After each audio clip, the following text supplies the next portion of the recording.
We're here. Okay, all right, so we're starting. So again, this is part one of two, and we'll see how much we can get through it. This is our final exam review. The most important slide is this one here. Please be ready to go on Tuesday at 6:10 p.m. I will start the meeting at 6 o'clock, about 10 minutes early, like I usually do, so people can gather. And then I'll give you a password for that link right there, which will allow us to start the test. What I think we should do, just based on previous experience with final exams, is, not being perfect myself. There's always something that comes up, and someone will probably, chat to me privately and ask a question, and then I'll just sort of try to determine whether there's a problem with the test, basically, and if there is, I'll try to guide everyone. It doesn't happen very often, but I think it'll be good if we're all online, just in terms of a chat room for the duration of the exam until you submit. If I don't see you logged in, I'm going to hand out a password. If you don't at least join in, you'll have trouble getting the password. So I'd like to at least see everybody join that way if they could. And then we'll just have to observe a little bit of careful protocol. Obviously, I don't want to entertain a lot of questions during the test, but we'll have to be super careful not to say anything publicly if you don't want to be saying anything publicly. So anybody that does chat to me during the test, please be super cautious and make sure you send it privately, just to not disturb the rest of the class, okay? So I think that's how it's going to go. Anybody got any questions on the structure and the timing and all that? Okay. It will be timed. So if it'll be a hard stop at 9 o'clock. So if you get in late, you'll sort of have less time. So I'll be ready to go exactly at 6:10 to start the test. So please feel free to join at 6 o'clock if you want, so you can get everything ready. Okay, so here's kind of the first half of the topics. It's not quite first semester, but I'm going to go through a couple things at the beginning here. And if it seems like we're just dragging, we can kind of come back to this page here and pick out some topics and see if people want to drill into any of these that we haven't gotten to. And then there's a whole other slide set. So we have the potential of, going until 8 o'clock. I don't have any intention of doing that. I think I'm going to guess roughly that if I power through it, it'll take us till about 8:30, or sorry, 7:30. But we'll see how it goes. If you guys are just really not absorbing anything anymore and you'd rather go home and just study these things over the weekend, we can call a pause, at our usual time. So with that, I think I'm going to jump in unless there are any other questions before we do this. Hopefully everybody remembers that you have the link to the practice test. And also what I was calling quiz 7, which is an ungraded quiz. So both of those should help you get ready. So these topics here are the stuff we haven't covered for a couple weeks. And so I'm going to go over it just to refresh your memory. So let's jump in real quick, just on the containers, high level. There are 3 types of sequential, which are very much like the vector and the list types. We saw a bunch of those. And then the associative types were the ones like map and set, and there's a lot of variance on those that allows to associate a key with a value or to collect some unique items. And then we had some weird ones called adapters, which were these implementations, simple implementations of stack and queue and priority queue. And these classes were derived from some base classes that were used for the sequential and associative containers. So just a good example of class inheritance there to simplify a class, right? And so, of course, hopefully you remember as much as you can about these things conceptually. You don't need to memorize the methods, but you should have a general notion of their structures, and we'll go over a little bit of that here in a second. But you should know roughly what a DQ is as separate from a queue or a prioritized queue, and how that's different from a regular queue. We'll look at some of those, but if you are not sure about those, you'll have to go back and review some of that material. So here's a picture we can use to just speak to. So here's our sequential containers that we saw: array, vector, DQ, and list, and then forward list. The array is pretty self-explanatory. Vector, everybody should know. DQ is probably the most generally accessible container. You can push in the front and the back and pop from the front and the back. and you have the benefit of having array brackets to access a very specific indexed item. List, however, is just a doubly linked list. There are no brackets, no direct subscript access to its members. We have to iterate over those. And then forward list is even worse. It's a singly linked list, which means we can only iterate forward. We can't iterate backward. So that thing is even tougher to work with, but as a result, more optimal. So those are our sequential containers, and of course, string falls in that category. And then we talked about the associative containers. Associative containers generally involve a key and potentially a value, okay? So our key would be like in a set, we just have keys, right? We collect a bunch of unique keys in the default set. Multi-set allows us to have duplicate keys, and the set and the multi-set are going to be ordered by the key. So those are our ordered sets. Similarly, we have map and multi-map. So map is going to be a key value pair. So it's sort of carrying a little backpack of data along with its key. Hopefully everybody remembers that. And those two are ordered by default. And the only difference there, of course, is that with a multi-map, you can insert multiple keys. Now, the downside of the multi-map is you no longer have that nice bracket access for assigning a value to a particular key, you know, kind of like as if you were using an array. So you will probably see a question like that on the test that's going to ask you, you know, is that legal or not with a multi-map? And you should hopefully remember that multi-maps don't allow you to assign keys without using the insert method. So that's kind of one of the few things there that you should remember. And then unordered sets, we won't see a lot of these. You'll maybe see one question on each of these. And the whole point of those questions is just, do you remember what it means to be unordered versus ordered? So an unordered set just means that it's not sorted by the key value. Same with the unordered map. It's not ordered by the key value. And then, of course, unordered multi-set, you know, we just get all the permutations here. But that's our associative containers. And I think they're pretty similar with the exception of those kind of that matrix of things broken out there. And then our adapter containers, just to overview that real quick, a prioritized queue, you'll see a couple questions on this for sure. You've seen them before. If you know, well, first off, if you remember that a prioritized queue is kind of like, think about a line going into a excuse the reference, but into an emergency room at a hospital, you know, where you line up the order you show up, but you immediately sort yourself based on who's got the most critical injury. You know, that person goes to the front of the prioritized queue. And so the thing you got to know about prioritized queue is they're either going to be prioritized with the smallest number in the beginning of the queue or the largest number in the beginning of the queue. And you'll be given stuff to hint about that in the quizzes, so you'll know which kind we're talking about.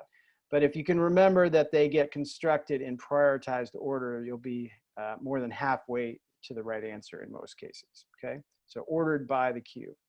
A stack, hopefully you know what a stack is. It's just kind of like putting another plate on one of those stacks. If you ever seen one of those things, we can push the plate down in a stack. The last thing you added is on the top.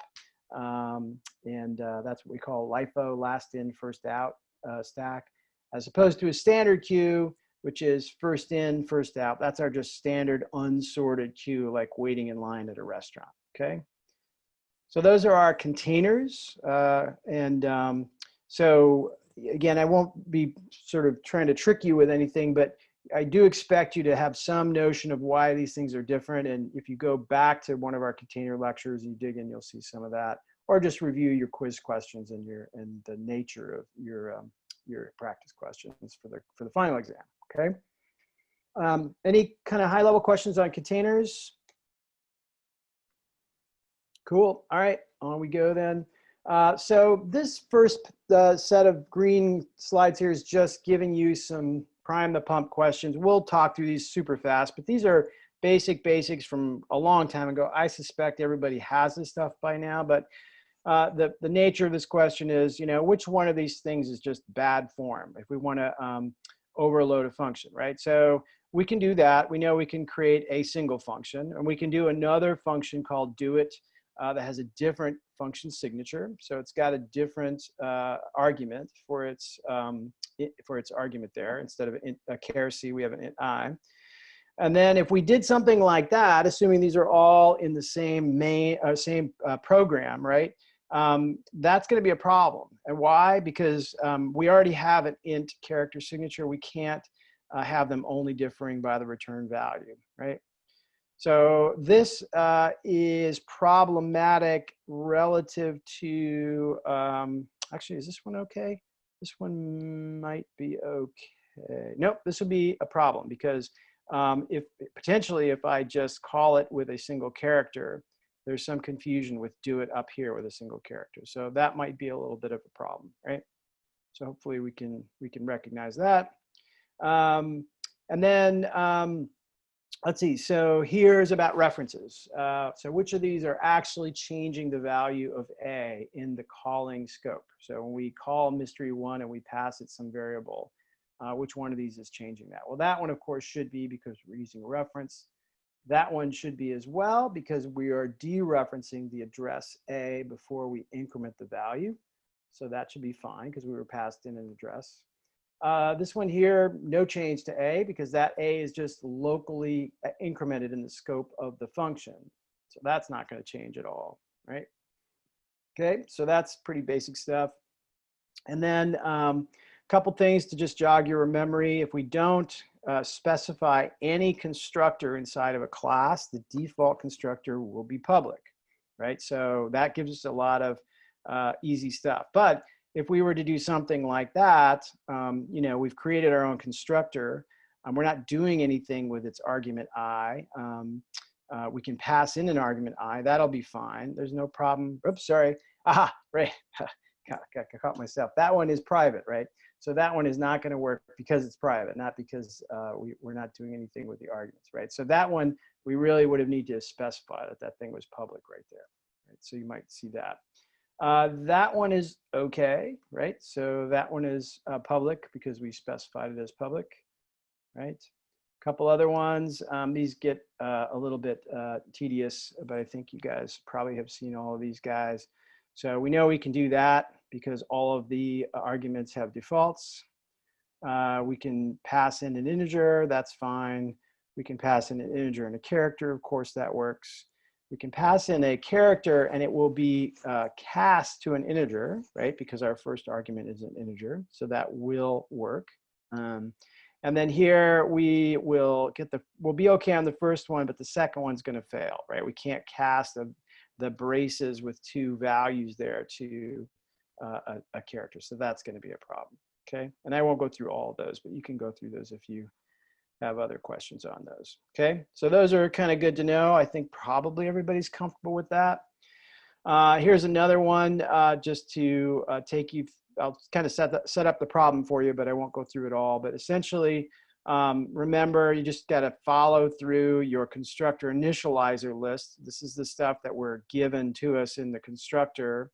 And this is how we map each of those arguments, if we're given one, to a member variable, right? So this member variable y is always going to get a c no matter what happens over here, obviously, and z is always going to get a 1. So just sort of a wacky example there that sort of forces you to look through these and figure out where the failures are. But you can probably figure that stuff out for yourself. And jump in at any point if I'm going too fast or somebody has a question. I will just kind of keep plowing ahead because I think the stuff's pretty basic. Another one I won't take you through, but this is just having you map yourself through all of the possible ways that these values can be set up and figuring out what the output's going to be. I think you might have one question on this at the most. Let's see. Okay, and then some overloading. So you'll definitely have a couple overloading questions for operators. So hopefully everybody remembers. They're going to be super simple, but when we have operator plus, that's the overload for that plus operator. So you're just going to need to be able to look at the guts of that overloaded method and ask yourself what's getting returned. And of course, you'll have to remember that the left-hand side item becomes the this, and the right-hand side item becomes the RHS. So the left-hand side is this arrow val, because this is always a pointer. And RHS, the way this is declared here, is an instance. So we would say RHS.val in this case, okay? So you should be able to tell that that's the difference between those two values. Even though we may call it with a different operator, you're going to have to look at the code on the inside to tell what it's doing. Because we can, of course, overload a divide to make it do a plus or whatever. So the questions you're going to see aren't necessarily going to mirror the operator. So be sure you read those things carefully, okay? Okay, and then let's see, this one is, right, oh, these are out of class. So there's our prototype for a method that's public, right?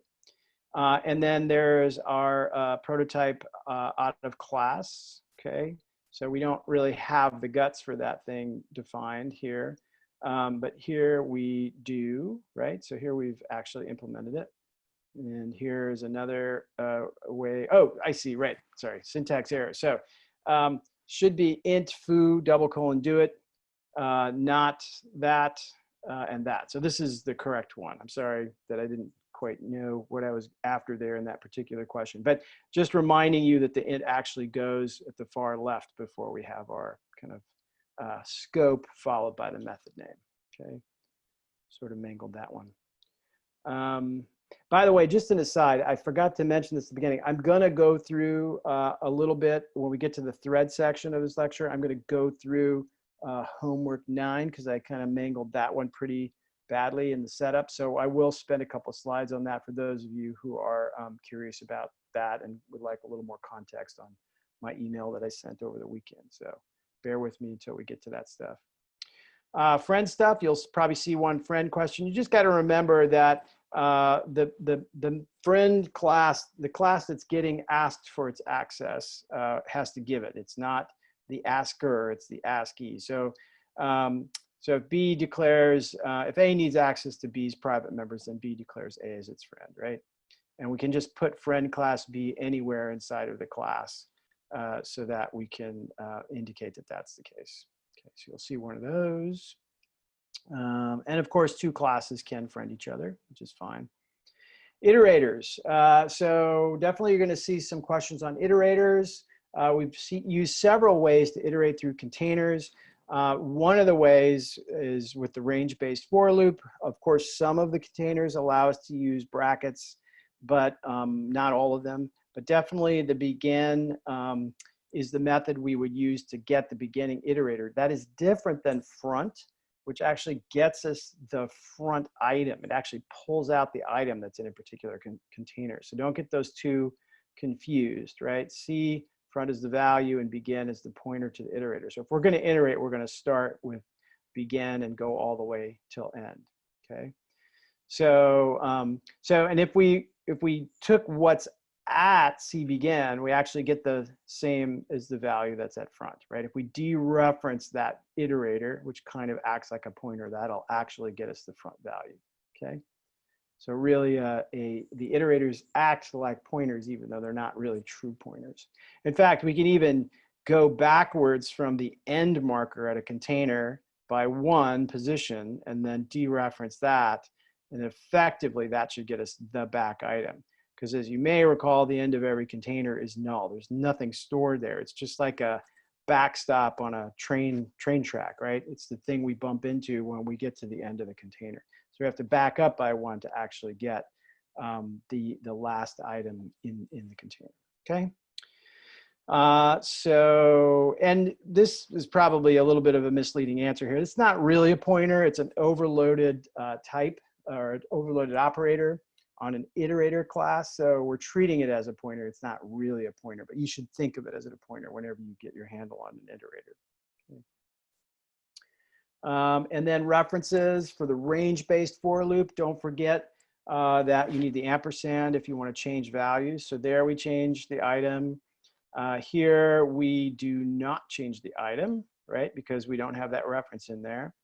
Here we change it, but we don't need to dereference it. This is an understandable mistake. In this case, assuming we're not storing pointers in there, we really just need to just have item. We don't need star item, because what happens when we do a range-based for loop, we're getting the item itself. It's unlike the iterator that moves over the top of the container and gives us a pseudo pointer. When we use range-based for, we actually get the item that's in the container. So that's the key point there, okay?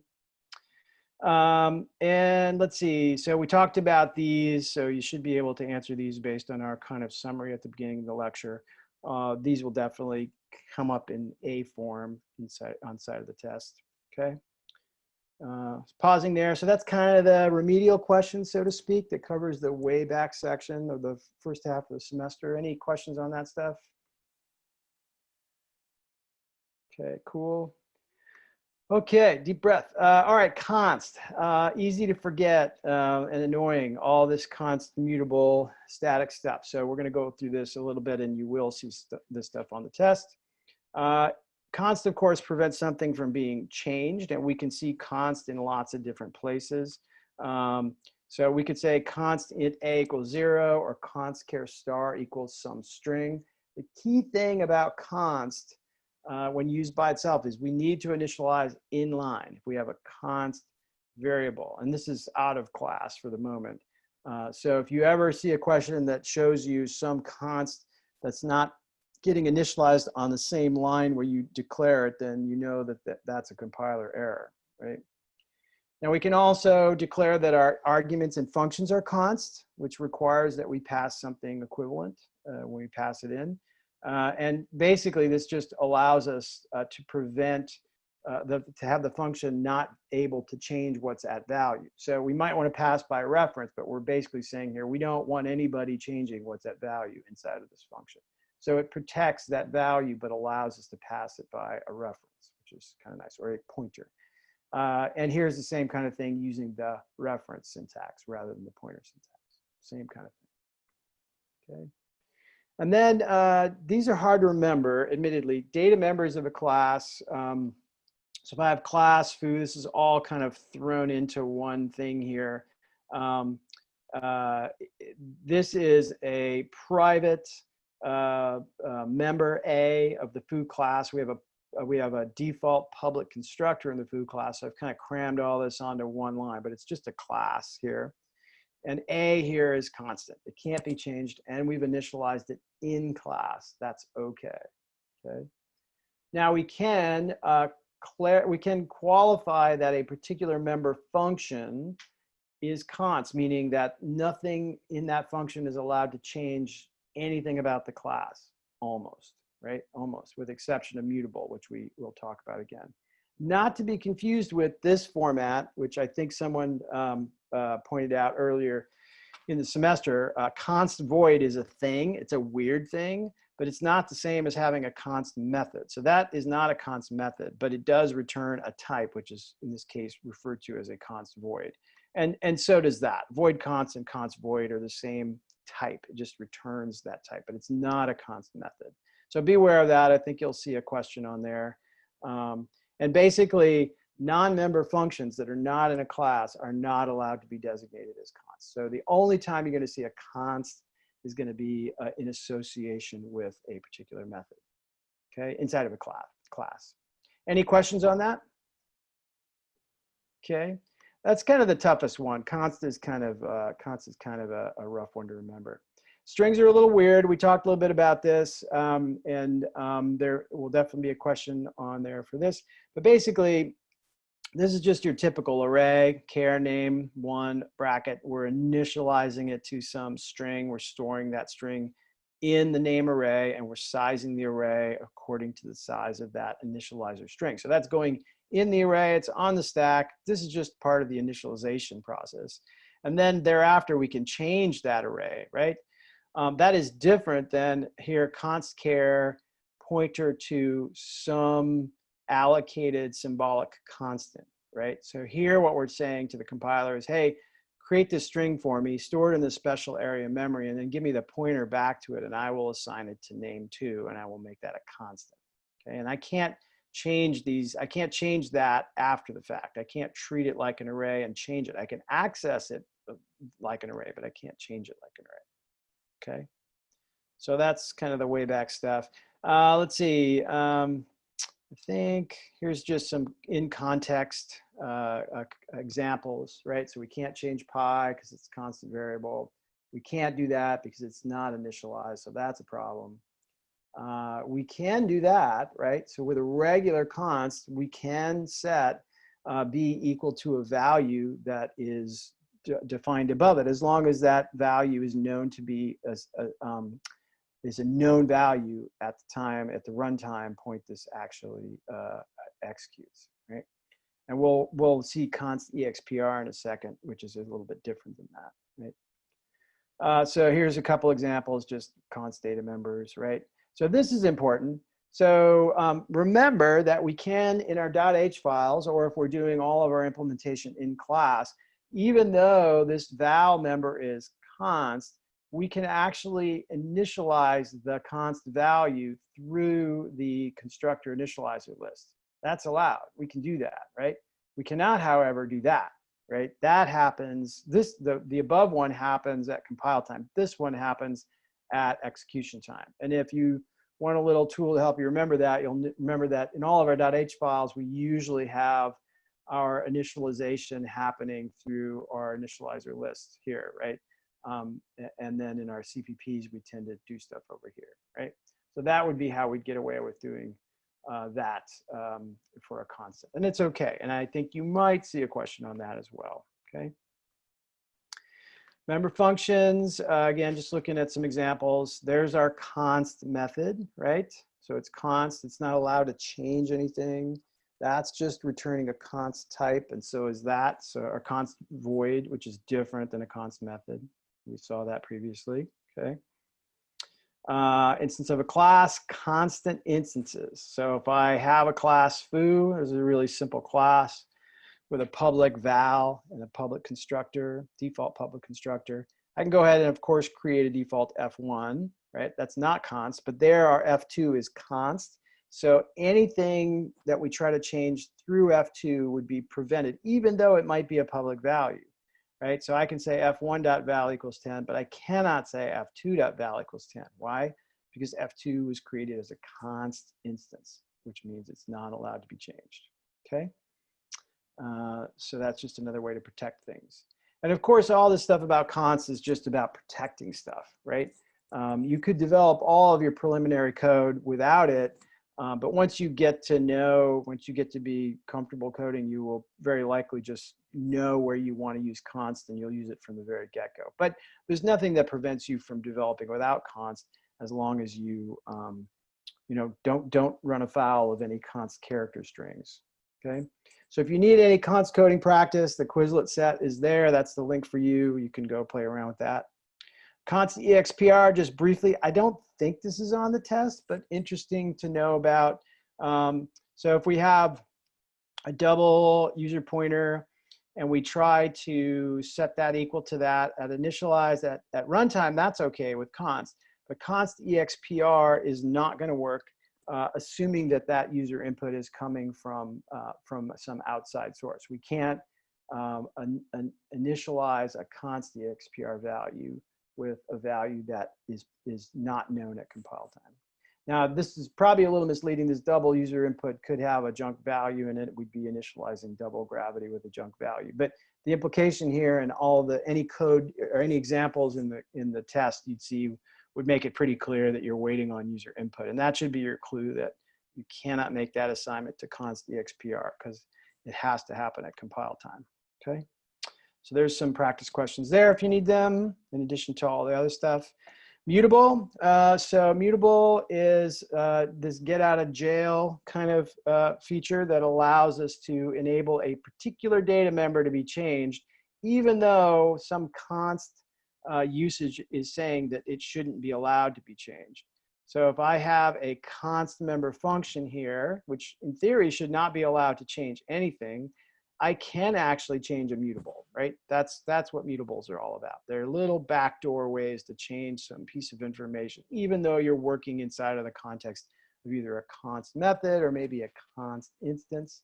So I could say foo f.m of underscore val. That's okay because it's a public and mutable, of course, that's fine any day of the week. Here we can do that because the setme is actually just changing a mutable. So that's fine, right? And here again, we can say const c underscore f, and then we can call the setme. That's of course okay. And we could also say C underscore F dot mval equals 10 as well, and that should work. Okay, because it's mutable. All right. Any questions on that? Okay, cool. I'll check for a heartbeat with you guys in about 15 minutes to make sure that you're still there. There's our mutable Quizlet. So let's talk about static. Somewhat related, but a little different as well. So a static function, and we'll talk about statics in context of homework 9 when we get there as well. But static variables and functions are interesting. We know from experience that when we have a local variable and a function, every time we call F1, it's going to reinitialize A all over again, right? And if we increment A, it's going to go away when that function goes away because it's local. Here, since it's static, even though it's inside the function, it's going to be kept around until the end of the program. So even though we initialize it right here when we declare it inside of the function, it's going to get incremented every time the function gets called, which is kind of useful. So we would never want to pass the pointer to that outside of that function, but we can certainly keep a little counter inside of a function like that if we want to know how many times it's called or how many times something's created. It's probably more appropriate to convert that into a class if you want to store that kind of data, but you could certainly do that with a function. It's okay. Okay. So we've seen that. So here's doing it inside of a class. This we looked at a couple times where we'd say, oh, well, let's have a static member of the widget class that lives in the class itself, right? And then anytime we do an instance with the constructor, we can access that static value and an increment account of how many widgets we've created so far. So those static members never live in the instance. They always live in the class definition. And when we get into our conversation about homework 9, we'll talk about that and methods as well, because as I think we'll see here in a second, if you have a static method, it can only access other static methods or other static members. And that's something that, that we needed to change in our homework 9 that we'll talk about. The other thing we need to remember about statics inside of classes are they don't exist until we define them or declare them rather outside of the class, right? So not in main, and we don't use the keyword static here, but we have to both declare and potentially initialize that member outside of the class. One of the great stumbling points or confusions about working with static members in classes is you try to initialize it in class and that doesn't work. And then you come down here and you try to say static int widget count equals 0 and that doesn't work.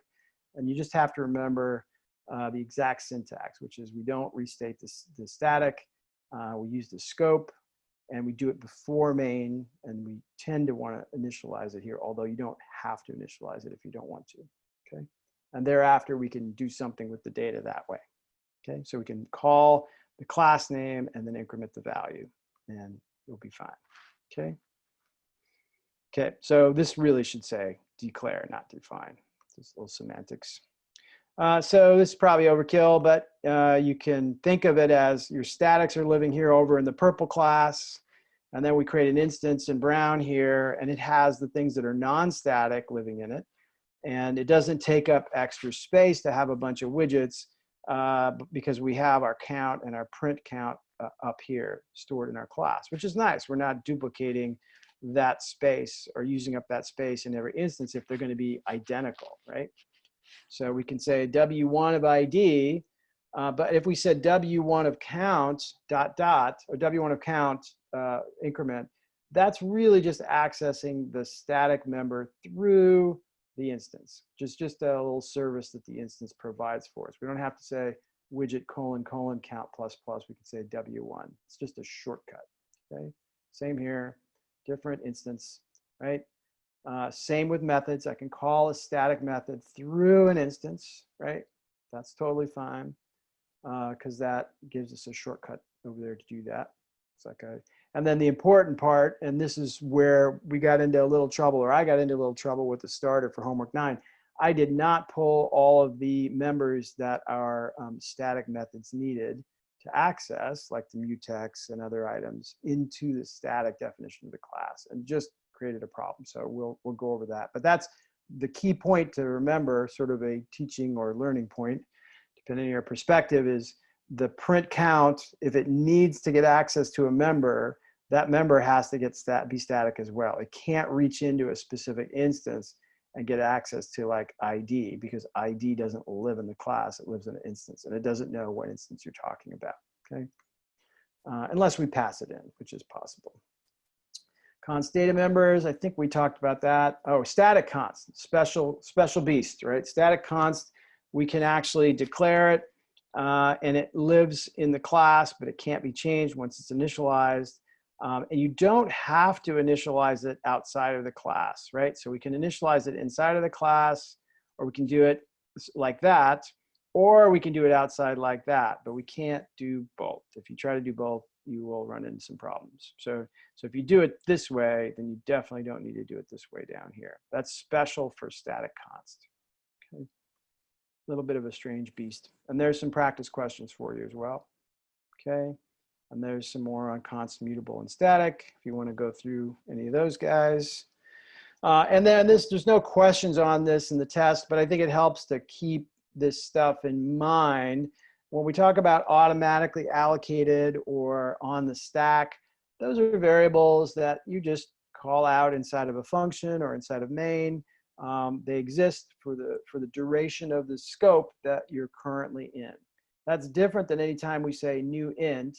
That integer goes on the heap. It gets assigned to something on the stack here called I, right? So this is a little misleading. Int star I is on the stack. New int is on the heap, right? So any dynamic allocation just fills up our heap until we overflow into our disk swap space potentially, which happens a lot when your machine's fan is running and it's grinding away. It's just running out of memory, probably overusing some of its swap space. And then there's a couple weird areas called data segments, and sometimes they're called something else on different platforms. But essentially, those weird symbolic strings get stored in different places depending on whether they're readable or writable.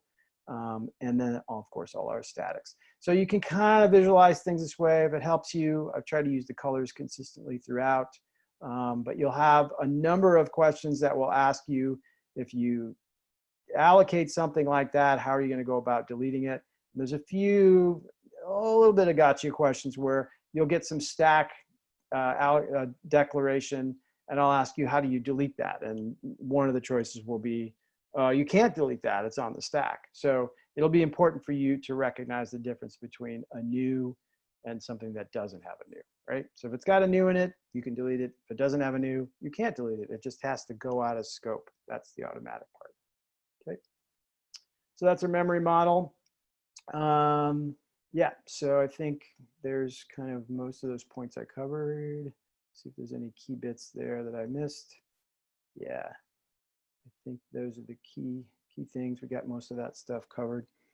Any questions on the dynamic, the heap, automatic, that stuff, at least outside of classes? Okay, cool. All right, let's see, moving on then. So, right, this is probably just more of the same. I won't belabor this too much, but I think we did a bunch of these where we could just show that stuff comes in and out of scope, and it leaves scope after the braces, right? So once we leave the braces, it pops off the stack, right? As opposed to something like this, where we create a bunch of stuff, but we don't really save a pointer to it, and then we leave, and C pointer goes away, but we never got rid of the heap stuff. So that's where we saw that our memory leaks come from, okay? So if we do a lot of that, we crash our program, or worst case, the computer. So that's stuff that you definitely don't want to do at scale, okay? Just to make sure everybody's clear on these more elaborate models, here are the 4 ways we looked at kind of creating a hybrid array that points to something on the heap, right? So we have, let's go through this, a couple of these, because this is just good old-fashioned pointer stuff that you should be able to think through. So I have a pointer to an integer called myArray, and I called it myArray because we're going to declare a contiguous set of things of type integer on the heap, right? So int size is just 4. It's the size of things that we're going to create. So if I say my array equals new int size, that sets the my array equal to the return pointer from new. New always returns a pointer. In this case, it's going to return a pointer to an int. Okay. And so we're storing that pointer in my array, which is why my array is of type pointer, right? And it points to the first item on in that contiguous bunch of data. And then we can increment through that one address at a time to get to the next item that was created, right? So that's our classic array. And if we create it with brackets, with the new brackets, we delete it with brackets. But you got to kind of remember where the brackets go. So they tend to go right after the delete, followed by the name of the pointer that you want to go clean up, right? So that's how we delete what it points to, but we wouldn't want to do that, right? We can't delete the actual pointer that's on the stack. And since we allocated it with brackets of some size, we need to use those brackets to delete it that way, okay? And it would be good form thereafter to just set that pointer to null because it's not pointing to any data we can use anymore, right? So all of this is a lot of extra work we have to go through. For those of you who have had to do linked lists, you know, with old-fashioned pointers and you have crashes and seg faults and all that stuff, you know, all that stuff is just a pain to keep track of. And that's part of the reason why smart pointers got invented, was to try to help us avoid some of that stuff. But those are kind of the rules of the road for the old-fashioned pointers. Okay. Automatic, I think we covered this. So there's some initialization for automatic items, things that are on the stack, right? And so dynamically, we can do things that way without the equal sign. There's different sets of rules. Somebody asked great questions along the way, and I forgot to send out this link. I found a great link with just a bunch of overview on how complicated C++ initialization rules are. It's really quite crazy when you look at the breadth of it. And I'm not going to try to challenge anybody on that in the final exam, but to the degree that anybody's interested in the full set of rules, I'll send along this link to you guys after maybe the test, but it's not going to be on the test in any way. It's just kind of interesting. So there's, I think that's the syntax we were talking about. What is that beast, right? There's just a lot of different ways to initialize things that are dynamic, okay? And you really don't have to worry about that on the test, right? So that's just a little helpful information for if you come back to this. So now a little more elaborate structure. I will move through this pretty quickly here. So here in this case, I want to have an array, not of integers, but of pointers to integers. So that means our my array needs to be a pointer to a pointer because it's pointing to the first location of a pointer, right? So here's our dynamic array of pointers, null initialized probably. And then I can go back in and create an integer that I point to from a particular location in that dynamic array, okay? So this might help you know why it's a double pointer. This often confuses people. It's like, why is this a double pointer? Oh, well, that's because it's a pointer to a pointer, which is pointing to an integer, okay? Now, all this stuff is, again, the old-fashioned way of doing it. If we wanted to kind of move forward to instances, you know, we could store in our array an instance of a class, right? So we could say, hey, assuming num has a default constructor, I can do this and say, give me 4 num instances back to back, right? And we just store them in there. And if I could have shown these squares to be a bigger size, that would have made more sense because I've just stored a whole instance of a class in there. So it would be bigger than just the integer itself, right? But those classes are actually stored there and they have to be default constructed, okay? And then we can delete that array if we want. So that works, right? We wouldn't do that. We learned we shouldn't do that anyway, but the other examples, right? But now let's say we want to kind of raise the bar again. We saw this to some degree with our jigsaw puzzle, I think, where we're actually storing a pointer to a class in our dynamic array, right? So that 12 there represents an instance of the num class, right? So we can do that, right? In our case of jigsaw puzzle, it was a puzzle piece, right? We had old-fashioned pointers on the heap pointed to by something in our jigsaw. It was part of a class, but here we just have it part of the actual stack in some local variable, okay? But we can do that too.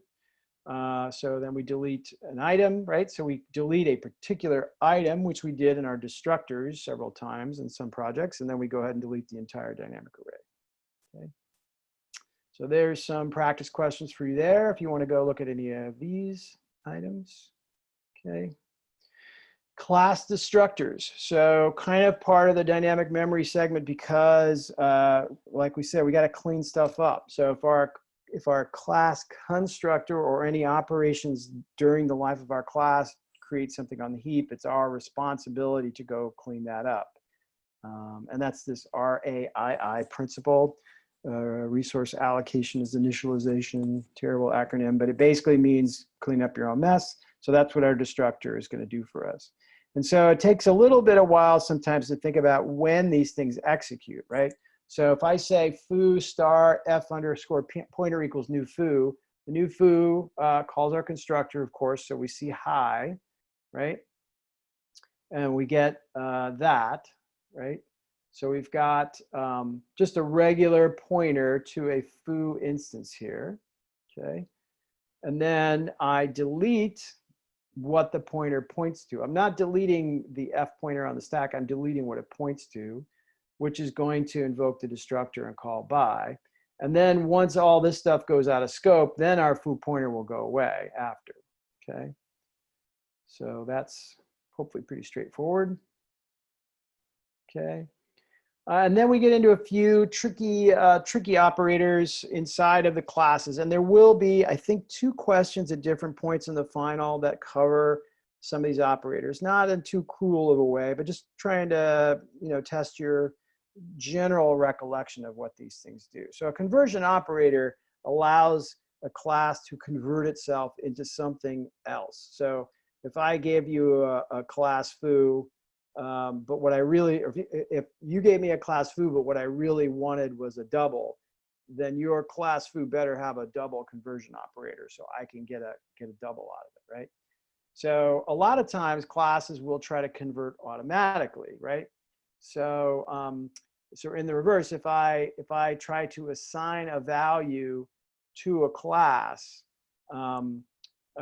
it will try to convert that value into the class automatically. The C++ runtime provides an automatic converter to convert some single constructor argument into the class itself by simply just calling the constructor argument. So something like that, if I have a class like that which has one integer argument, I can do something crazy like this. I can say, well, I'm going to start out num constructed with a value of 1, but now I'm going to say n equals 10. Well, normally that just shouldn't work, right? And you can't assign 10 to an instance of a num class.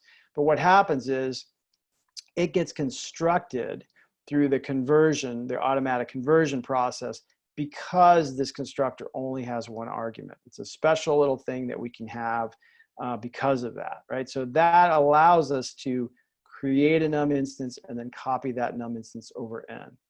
A lot happening there silently, but that's a default conversion for constructors that have only one argument, right?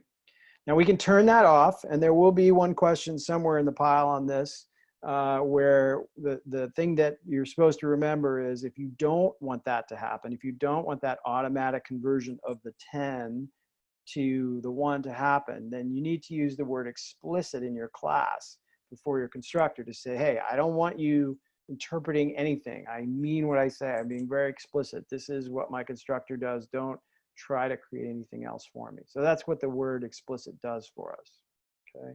So if I were to do that, I would get an error in that case because I've taken away that default single argument constructor, okay? That would be an error too.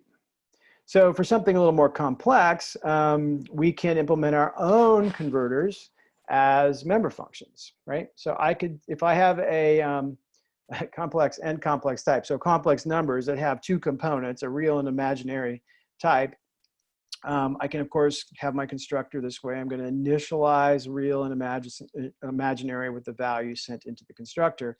And then I'm going to provide a converter to double. So I can say, hey, if anybody ever asks you for a double, this is how you create it. You just take the real part times itself plus the imaginary and then take the square root and return that thing. So these converters are actually really handy ways to let our class be converted into a lot of things, strings, floating point values, whatever we think would make a lot of sense. Okay. So I can do something like that, create a instance of a complex class and then print it by just passing the class, the instance in, right? I pass in the instance to see out, and it says, oh, I only know how to print strings, doubles, ints, and it sees that we have a double. It says, oh, okay, I'll just convert you into a double. Boom, that's what's going to get printed out, okay? If it can't convert at all into any of the types that see out once, you'll have a compiler error. Okay, but we had that double there, so that works. Okay. Let's see. Okay, a copy constructor. Okay, so we're going to talk about copy constructor and assignment constructor here. They're a little bit, they're pretty closely related. I may go over them twice to make sure everybody gets it. But copy constructor gets called anytime we're constructing something, of course, right? It's a copy constructor. So if you ever need to create an instance of a class and at the same time assign it to something else of the same type, that's going to be a copy constructor. Okay, and automatically something, if I have a foo class here, right? So we can create our own copy constructor here. This is just another constructor with another function signature, right? There's nothing magical about the cyan foo here, except that we've given it a unique function signature that says, oh, you're going to be given an instance of foo, and you're going to need to use that to create another instance of foo. Well, the runtime provides that for us by default. If all we care about is copying each value from the right-hand side foo to the left-hand side foo, that's a shallow copy, which we'll go over in a second. But if we wanted to write our own and do something in a fancier way, we could rewrite the copy constructor, right?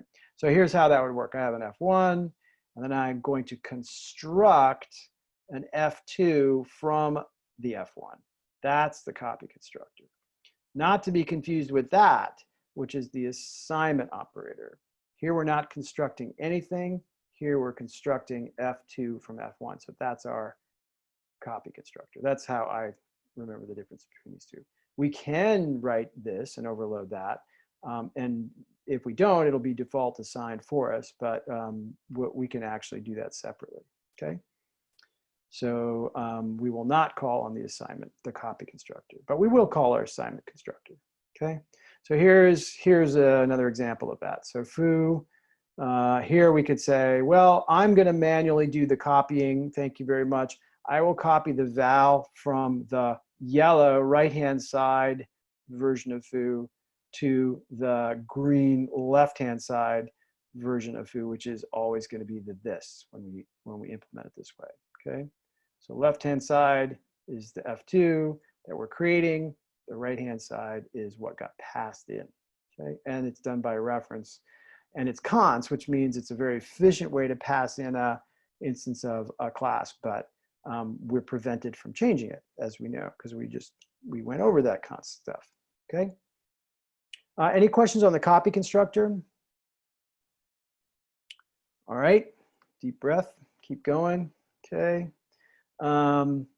So, right, yeah, I guess I just made this point, right? So we do that const and ampersand, not so much because we want anybody to be able to change. It seemed to be conflicting. Like, why would we pass a reference and then make it a const? That's just so we're not making a full copy of this right-hand side instance when we pass it in. Because if we don't do the ampersand, it's going to make a copy just so we can make a copy. You end up seeing double copies a lot when people leave out that ampersand.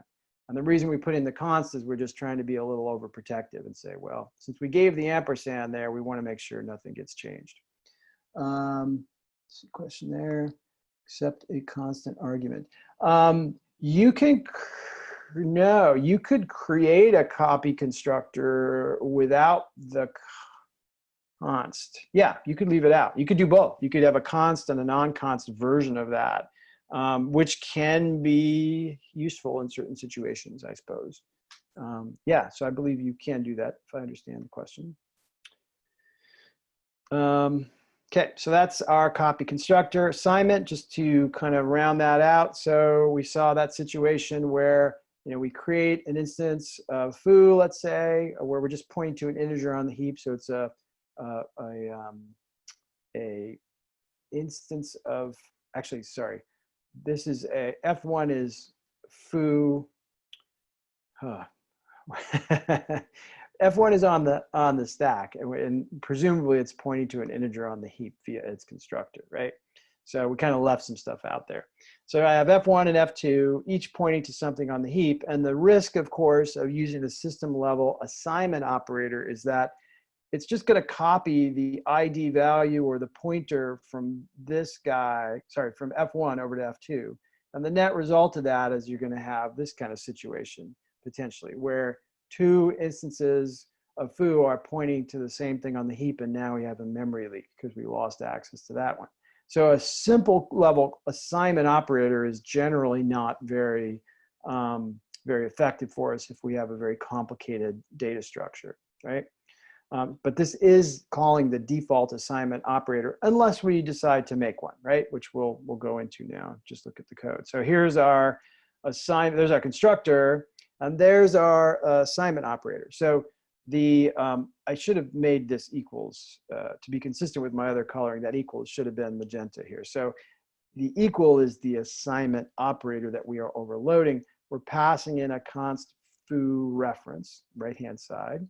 Right? And we can do the simple thing and copy to the left-hand side from the right-hand side. And here we could have also said this arrow val equals right-hand side dot val, right? Not right-hand side arrow val, because this is not a pointer, this is an actual reference. So we could have done that and then returned a copy of the current instance by dereferencing this pointer. Right? So it can be used in some other operation that's chained. So that's our assignment operator. And that's pretty much the equivalent of what system level assignment does. But if we wanted to write something more involved, we could certainly do it that way. We put all the guts of our code inside of that assignment operator, okay? So then we could say create two, right? So they're already constructed. Now we're assigning, right? So that's gonna call our assignment overload, okay? Questions on assignment? Okay, hang in there. Preventing assignment and copy. So a little thing, I think there might be one question on this, but let's say that you didn't do a very good job, or you didn't do any job of writing your own copy and assignment operators, and you just really don't want to allow people to do that kind of thing. You don't want to let people make copies of other instances of your class. Right? So that's what we want to prevent, and that's what we want to prevent, right? So if we don't do something, that's going to work by default, which might have a bad effect, right? So what we do is we just have to express the full function signature for our method, right? So when our method is equals for the assignment, and I say it's going to be, the full signature for the constructor that does the copy constructor, and I set it equal to delete. Okay, so that deletes our system level copy. So we can't do a copy constructor, right? This says the operator equals is going to be deleted as well. So that's all of that mess just goes toward deleting our copy and our assignment constructors in case we want the compiler to fail, because that's not a supported operation. And as you may recall, unique pointers have that exact same implementation. They, by design, remove those system level copy and assignment operations so that you can't do anything like that with a unique pointer, because you're not supposed to be able to share or pass around unique pointers like that, okay? So there's some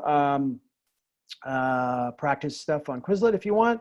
And then just touching upon this, I think we've seen it a bunch of times, but as we said, if you don't do a good job with these things, you're going to get kind of a mess. And a lot of nasty bugs come from not really implementing this, what's called kind of a gang of three or rule of three, which is essentially copy, constructor, assignment, and delete or destructors.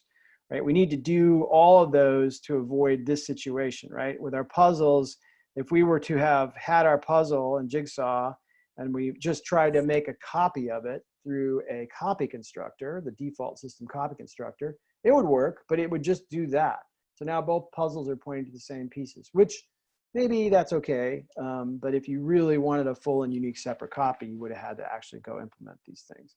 So two ways we talked about doing that, just so we kind of make it clear what we mean by shallow and deep.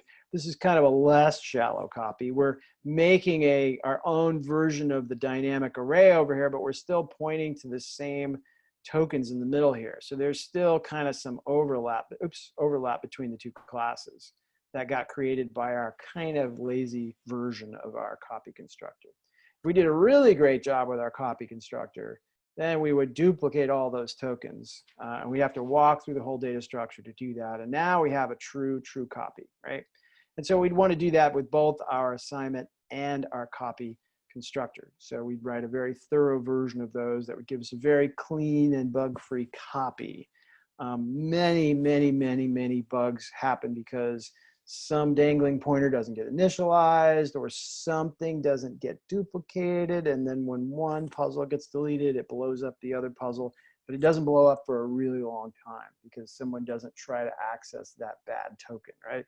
So those are some of the nastiest kinds of errors because they don't show up right away, right? So that's the tricky stuff. So, and the reason people invented smart pointers is to help us all avoid these very typical problems.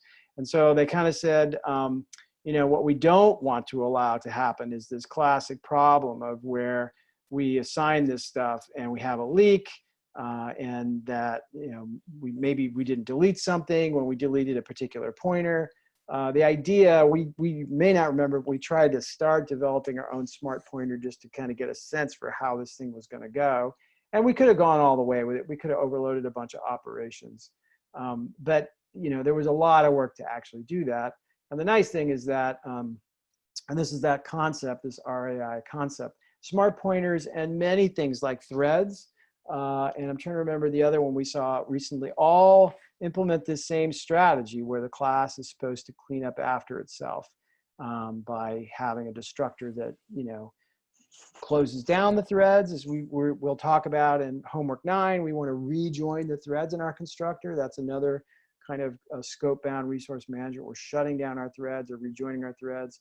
Also, the thread itself, when the thread goes out of scope, it's going to try to shut itself down and get rid of any memory it's allocated.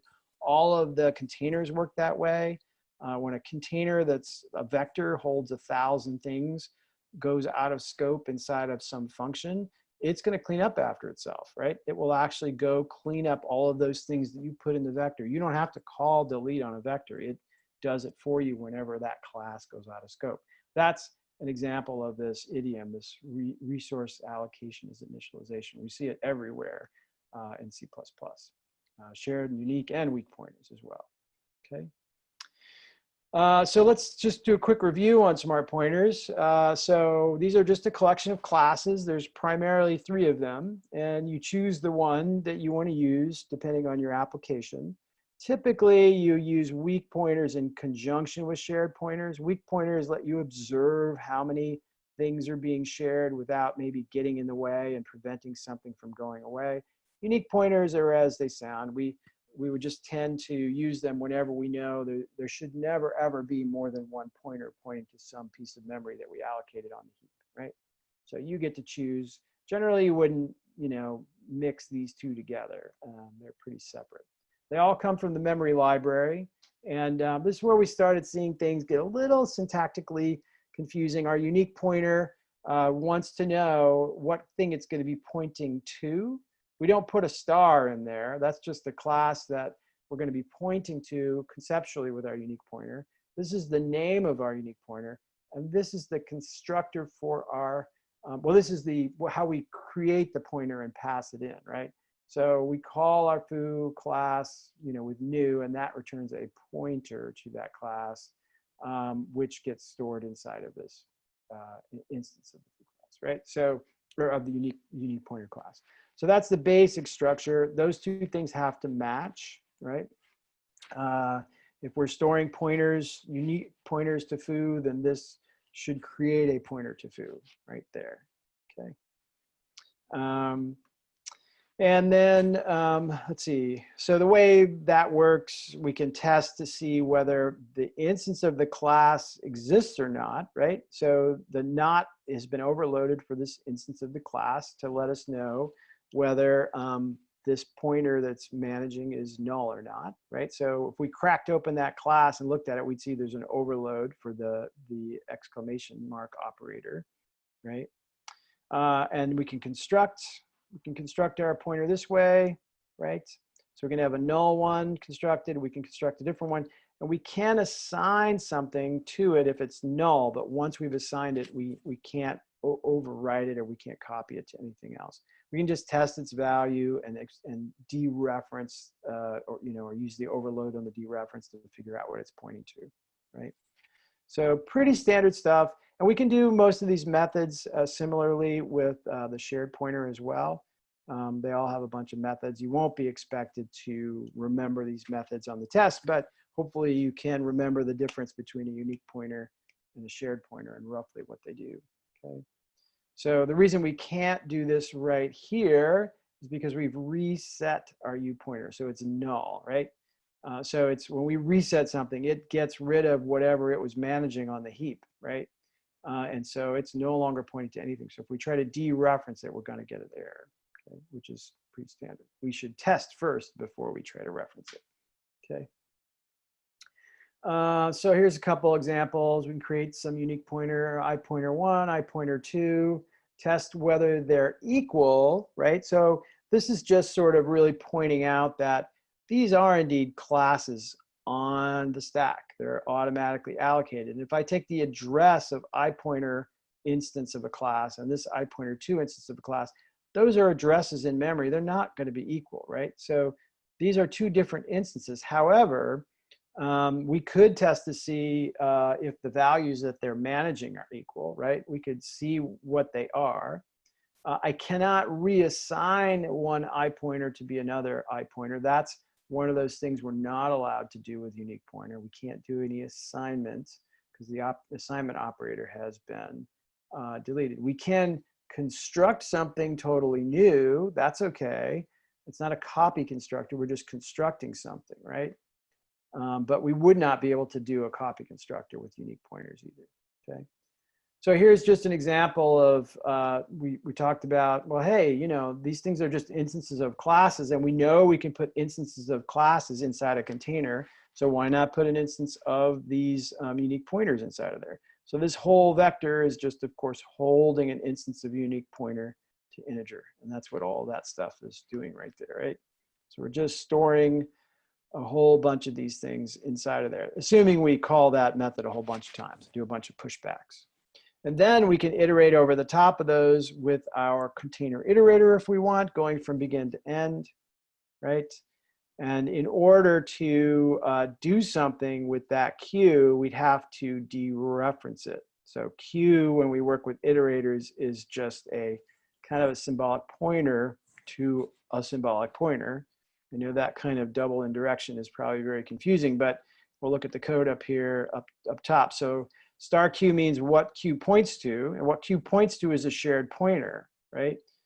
So we can say if what q points to is not null, then we can actually dereference q and then go through the shared pointer class to get to the num pointers of I, right? To get access to a particular ith member of that, right? It's actually, sorry, I got that backwards. Q arrow num pointers comes first, and then we dereference that with the at to actually take what's at that location, okay? Sorry, that's a little confusing. I mean, you're not going to see that on the test, to be fair. So hopefully that doesn't throw you. But it is interesting to think about the fact that we have two classes here that are interpreting the star character, right? So one of them is the iterator and the other one is our shared pointer there. So I just wanted to point that out. Okay. So there's some more questions you can go through if you want. Okay, shared memory. I think you guys probably remember this because we had to do a lot of this. I think pretty much everybody got through the woods okay on the shared pointer conversion of our jigsaw. The thing we were trying to do there is just get you comfortable with using these shared pointers where we're pointing to one thing with multiple pointers, right? So, and the way we do that is with this use count. So if I created a shared pointer pointing to an integer 5 on the heap, and then I pointed another shared pointer, their use count for both of those goes up to 2 because they're both pointing to the same thing, right? Add another one, goes up to 3, right? And the key and very nice thing about this is that if we finish with one pointer, it's not going to delete the integer on the heap. But as soon as we get rid of the last pointer, that item on the heap will magically go away, right? And that is all handled for us because the shared pointers keep a reference count to how many other things are pointing to that piece of memory on the heap, which is nice, okay? So we don't have to worry about memory leaks. The fact that the shared pointer instance goes away takes care of that for us, which is nice. We didn't talk about this too much, but just an FYI to the folks who might go play more with threads after our course, beware of working with shared pointers. They're not guaranteed thread safe. So if you try to do things in a tricky way where you don't get a mutex on a shared pointer, and even if you do, there are some cases where you might run into some problems. So just heads up on that if you're planning on playing more with threads, right? Okay, one more example here. So create a shared pointer, test it, see what its value is, construct a new shared pointer of the same type by copy constructor, right? So we're constructing a copy, right? And that's how we get a new shared pointer that has the same, that's one way we get a new shared pointer that has the same pointer, right? We can reset one of them, and then we'll see a question on this, right? So notice if I reset s_ptr, our use count goes down, right? So s_ptr is kind of out of the game now, but s_ptr2 is still actively in use, so I can dereference it there, which is nice. But if I reset s_ptr2, I can no longer access it. So it's safest to check to see if it's defined. In other words, if not s_ptr, then go ahead and print that it's null, okay? So always test those pointers, right? Or you can test the use count as well, okay? So we could do all that with classes, and we talked a little bit about this case where we said, okay, I'm gonna create this class called tool, and I'm gonna have a shared pointer that points to tools. So me, Jeff, I'm the shared pointer, and I'm using the tool saw. That's the analogy we're using here, right? And I can print out the name because Jeff is a shared pointer, so I just treat it like a pointer, and the overloaded arrow operator gives me access to a member of the tool class, right? And I can use the copy constructor to assign the same tool to John, right? Because it's a shared pointer. So now we're both using the same tool, and I can access the exact same instance, in fact, right? It's not a copy of the tool saw. It's actually the exact same one, which is cool, right? The two different instances are the shared pointer, but what we're actually managing is the same common instance of tool, right? So that's pretty cool. So there's some questions on that. You can practice if you want. And then make share this weird little animal. Not necessary. You'll have one question, but you could always do things this way. You could say, oh, I'm going to create a shared pointer here called green. That's going to be the name of my shared pointer. And I'm going to pass it a pointer to this type string. And I'm going to give it a constructor as well. So I'm basically creating a shared pointer to a string called green. I know it's a little confusing, but there's a lot of code there. And the problem is somebody could pass in a pointer that is used somewhere else, right? And now shared pointer is using kind of a corrupt or a dirty pointer, right? We don't know if somebody passed us in a pointer that was used by somebody else that might be getting deleted. So the idea behind make shared is it prevents us. It does the new, right? So up here we do the new, and maybe it could have been done some code up here, but here there's no way that could happen. If we create a shared pointer using make shared, well, then we know it's purely locked away inside of this shared pointer construct, and there's no way that it's going to get managed by something else, which is the safest way you could do it, right? So that's the whole point of make shared. Kind of reduces the syntax that we have to manage, and it's supposedly a little safer, okay? But I realize it's kind of a lot of code to look at, right? But it's essentially the same thing.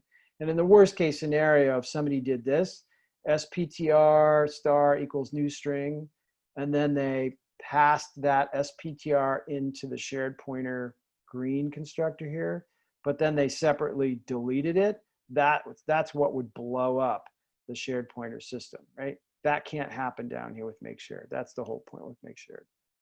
Okay. Check our time. How are we doing? Everybody, anybody alive out there? Yes, thank you. Good. All right, hang in there. I know it's a lot. Weak pointers, I'm going to touch on just briefly. All we do is use them in combination with shared pointers. There is one question out there on weak pointers that you'll see. And basically, the thing to remember is weak pointers do not contribute to the use count, right? So here we have a use count of 1, still 1, now it's 2, right? I get rid of one shared pointer, now it goes back down to 1. And then I get rid of the other shared pointer, and now the weak pointer goes to null. When the last shared pointer goes away, it deletes what's on the heap. And it doesn't care if there's a weak pointer hanging around, right? If that was another shared pointer there, then our heap item wouldn't go away. But since it's a weak pointer, it goes away. That's what's weak about the weak pointer. It's just there to help you observe and keep track of stuff, okay? So here's a couple code examples. We can check if it's expired. We create our shared pointers, copy it over, check the use count, right? Assign the weak pointer to the same thing that the shared pointer is pointing to. So now it's participating. Now you will see a question here where you need to kind of pay attention to what's being reset, right? So I have a use count on all of these pointers, but when I reset something, it's going to reset either this pointer or this pointer, and you need to kind of pay attention to it. Because if you reset S pointer and then check its use count will be 0.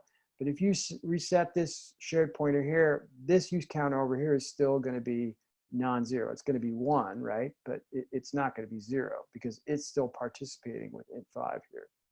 Okay, so good to just be aware of that difference. I think you might see a question like that on the test. Okay. And I think this is just a little extra information. I won't go through this for the sake of time, but you can take a look at some weak pointer questions there if you feel like you want to prep a little bit on those. Let's see how we're doing here. 1, okay. All right, so that's the end of part 1. Now, believe it or not, I think part 2 we can do okay with the time that we have left. Is everybody still feeling okay? I think I want to push into that real quick. I'm going to need to swap thank you. Yeah, I think I'm going to swap the slide sets here. So give me just 1 second. Let me turn this guy off here. Uh-oh, did I stop my share? Uh-oh. Whoops. Oh no. Okay, I'm okay. I thought maybe I killed the meeting. Hold on 1 second. Let me just switch over to a different slide set. Okay. Go there, do that, and start the slide share. Okay, you guys seeing part 2, hopefully? Good, awesome, thank you. Okay, let's just dive in. All right, so just reiterating that for those of you that did not see it, you will need a password for the test. You should be on Zoom. Please set your alarm and your reminder for 6 o'clock. I'll be there at 6 o'clock, so you can just log in and get ready. but I will hand out the password via chat, okay? So here are our topics. And so we've kind of done a little bit on threads. I want to go into threads though, for sure, because it'll give me an opportunity to talk about homework 9, which I'm sure I made a mess up. So I'm going to go through the threads section for sure. I'm going to also push through all of the inheritance related stuff and probably the operator overloading. And then we'll see if we have time or if it's really relevant for the rest of those. I'll just say right now, the regex stuff is super light. I didn't add anything more than the basic stuff in terms of the question set, and you probably saw that already on the quiz 7 or the practice quiz or practice final. So nothing to be too worried about on regex, but I know there's a lot of material in here. So I'm gonna plow through this section here and talk about homework 9. And you know, for those of you who just got to go, I'm not going to hold it against you, but I'm going to keep pushing through and see how far I can get by 7:30. Okay. And again, just let me know if you have questions, or send me a private chat if there's some off-topic thing you wanted to talk about tonight. I of course will be around. So hold on while I just bring up I need to get my chat window up here. Where'd my chat window go? Hold on. Chat. There we go. Right. Okay. Okay. So let's talk about threads. And this one is, I know it's kind of throwing some people for a curve. This is the basic idea. We said you start a thread, start another thread in main. You might pause main to do some kind of a CN. We've seen that before. That's just another way of stopping the main thread, right? But once we collect some data, main goes again, and it goes right up until it hits a join, right? So it's gonna wait for thread 2 to come back. So your main thread will stop, right, at the join. That's one thing people do tend to forget. It's not gonna just plow right through those joins. It's gonna get to that join and your main thread is gonna stop, or any thread that's joining something, right? So, and then we wait again for the next one to join, and then we can leave the program, right? And so work gets done by these other threads while main is waiting at the join, right? So main might just be idling there, waiting for these other threads to finish, right? So how do we get those threads launched and have them do work? Well, we call these worker functions, right? It's just a function that maybe has some arguments that we want to pass into it, right? And the thread is just a class. So we create an instance of the class, and into its constructor, we pass the name of our worker function and then all of our arguments. Now we'll see that there is an opportunity to pass in some context here before we start passing in our arguments. That lets us know, essentially like a lambda, sort of a capture that lets us know the context in which we're calling the do work. But I was really trying to save you guys from needing to do that in your homework 9. So what I was showing you was this most of the time, where we just call the do work function and pass it an argument. And we'll see where that kind of got me into a little bit of trouble. But that's the way we generally call them, right? So we're calling do work. And in this case, we know what do work is. It's a defined function that's right here outside of main. In the case that the function is part of an instance of a class, things get a little more complicated. Which we'll talk about in a minute. But in this particular case, this is perfectly fine. My thread knows exactly what do work we're talking about. It's that do work right there, right? So we launch a thread with the do work function and we pass in an argument to do work. And this particular thread is running its own version of do work. And this particular thread is running its own version of do work with different arguments, right? So we saw that. We rejoin, and then we rejoin, and then we're out, okay? So this is kind of a way of thinking about what that thing looks like. I think we talked through that stuff. And of course, don't pass any parentheses into that do work function, okay? We just want to pass in the function pointer, which we know we covered, right? In our arguments. So a couple questions on thread. So what's going on here? So I have a thread function. So this is kind of my worker function. I'm passing in a pointer to some number B.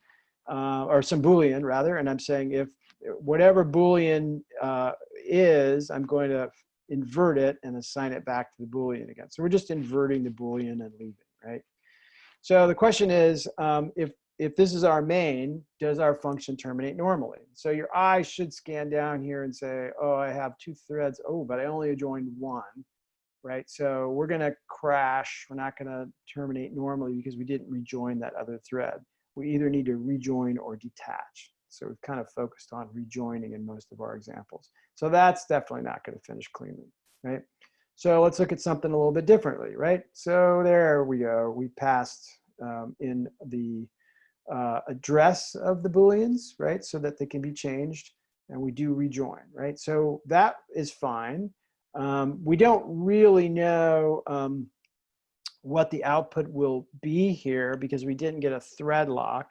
And so they might both be trashing the value of B or they might not. It's possible they'll be okay in this particular case because it's a Boolean, but generally this is pretty bad form without some kind of a mutex, right?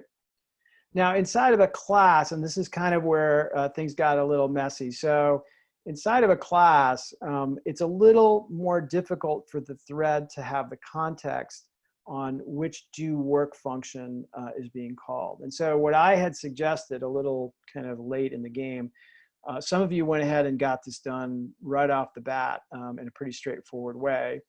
But I tried to simplify it by making my do work function static. And the problem there was, as a number of people pointed out, I did not in the starter REPL convert all of the other variables that needed to be static to being static. Because as we said earlier, if do work is static, it cannot access things that are not static, right? So a mutex has to be static. Anything else that that function might need from the class has to be static as well. And I had not set you guys up with that. So this is the way we want to go. And so the information I sent over the weekend was just, hopefully clarifying that situation and showing you exactly where to put your static declarations, essentially giving you a brand new .h file and then a modification to your maze.cpp file, which we'll look at in just a second. So this is our static worker method, right? This is the way we want to go for homework 9, at least to kind of get everybody through the woods in the most straightforward way. There's our instance, right? And so we can say T thread equals, we can say &a do work and pass that directly. And we don't need to have any context for the this here. We just can pass, I don't even need that comma there, sorry. My intention was to try to show a gap so you could compare it with the next slide. So that comma is not supposed to be there. But essentially, there's no need for a this if we declare this in a static way. So we can just do it in the most straightforward way, which is nice.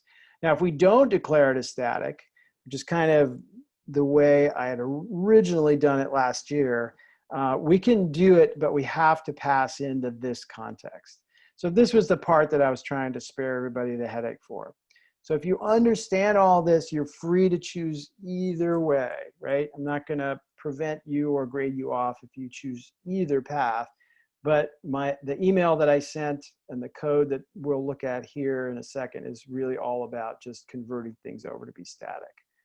So sorry for the extra arrows, but yeah, in this case, if it's non-static, we got to add the this. So the thread knows where to get that particular do work function for, because of course, if it's not static, it lives in the class, right? So we have to give it some context.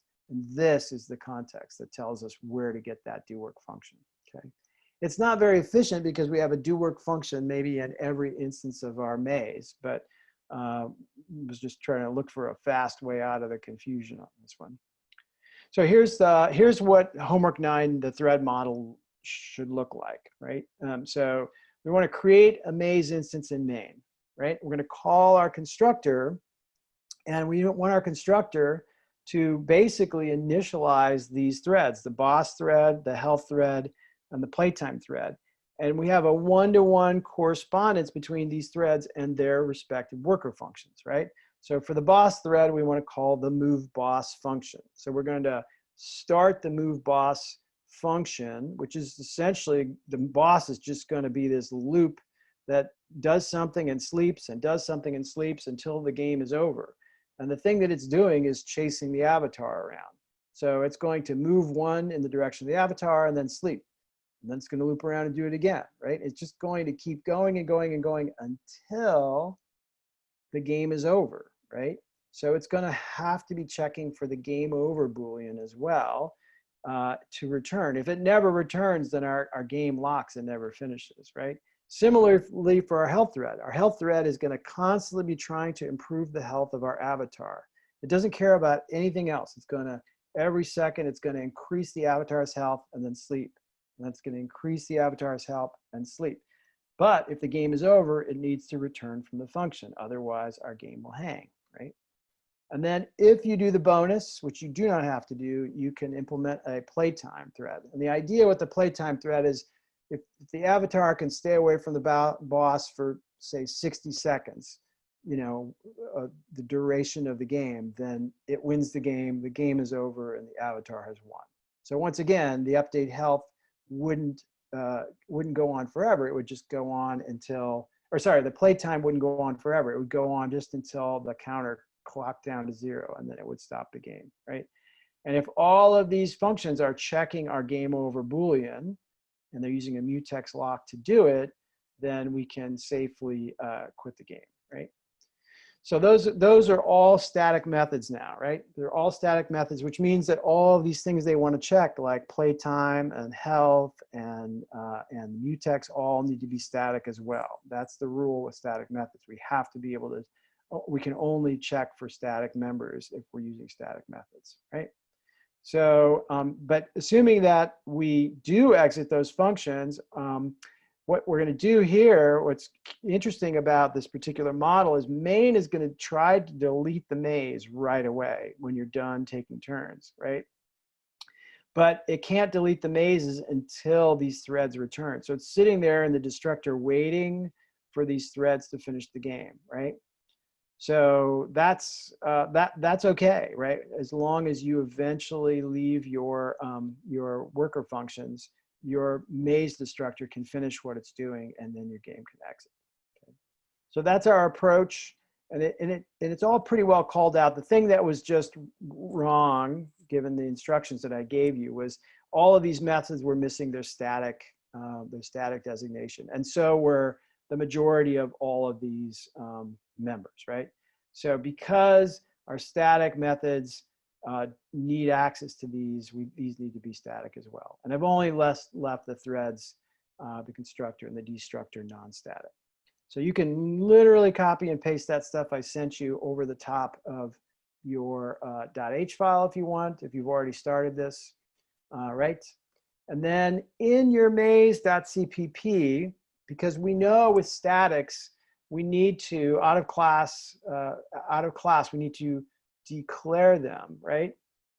And so they need to exist. We don't necessarily need to initialize them, but we do need to put this above main, right? And I gave you some code for this. And if you look in the starter link for the assignment now, you'll see that these are all there, but they do need to be in your maze.cpp file because we do need to declare them outside of the class. And that's essentially all I'm doing here, is kind of picking up that piece that I really should have done in the beginning. And notice there's no static keyword used here. We don't use static when we're initializing these things out of class. We only use static when we define things inside like that, right? So same avatar token there, but this time we're not restating the static. We're just calling it into existence here, right? And then we could potentially initialize these, but the constructor is going to go ahead and do that for us anyway. These are the only ones we know we absolutely need to have a value for, okay? So that's the big change, right? That's the big change that we needed to make to get things to work. So I apologize for all that confusion. That was not great, but a little bit of a learning moment, at least, possibly. So let's review mutex real quick, and then we'll kind of head a couple more, and then I think we'll probably wrap up. But so you may remember that a mutex is our lock, right? A mutex allows us to ask the question, you know, once we create a mutex, we can then say, hey, I want to actually start this thread, right? And this is a global variable in this particular case, right? And each of these worker functions are going to try to check the mutex ideally before they try to change something about the inventory, right? So we're going to pass in the address of the inventory so these worker functions can change the inventory, right? Because they're trying to sell some inventory, right? So let's take a look at that. So first thing, we're going to try to get the lock, right? It's a global variable, so it's okay. We can get the lock here. If we don't, if we're not the first ones to get the lock, if we're the worker function that was a little slow, let's say, we're going to end up sleeping. We're going to go to sleep right here until the lock is free, and then we'll wake up again, right? When we wake up, we'll check the inventory safely because we're inside of the lock check. We'll print out what it is. We'll decrement the inventory because we sold some. We'll sleep for a little bit, and then we will unlock before we leave. And apologies for sneaking in the brace there, but this is the end of that if block, okay? Otherwise, we have no inventory and we still have to unlock, right?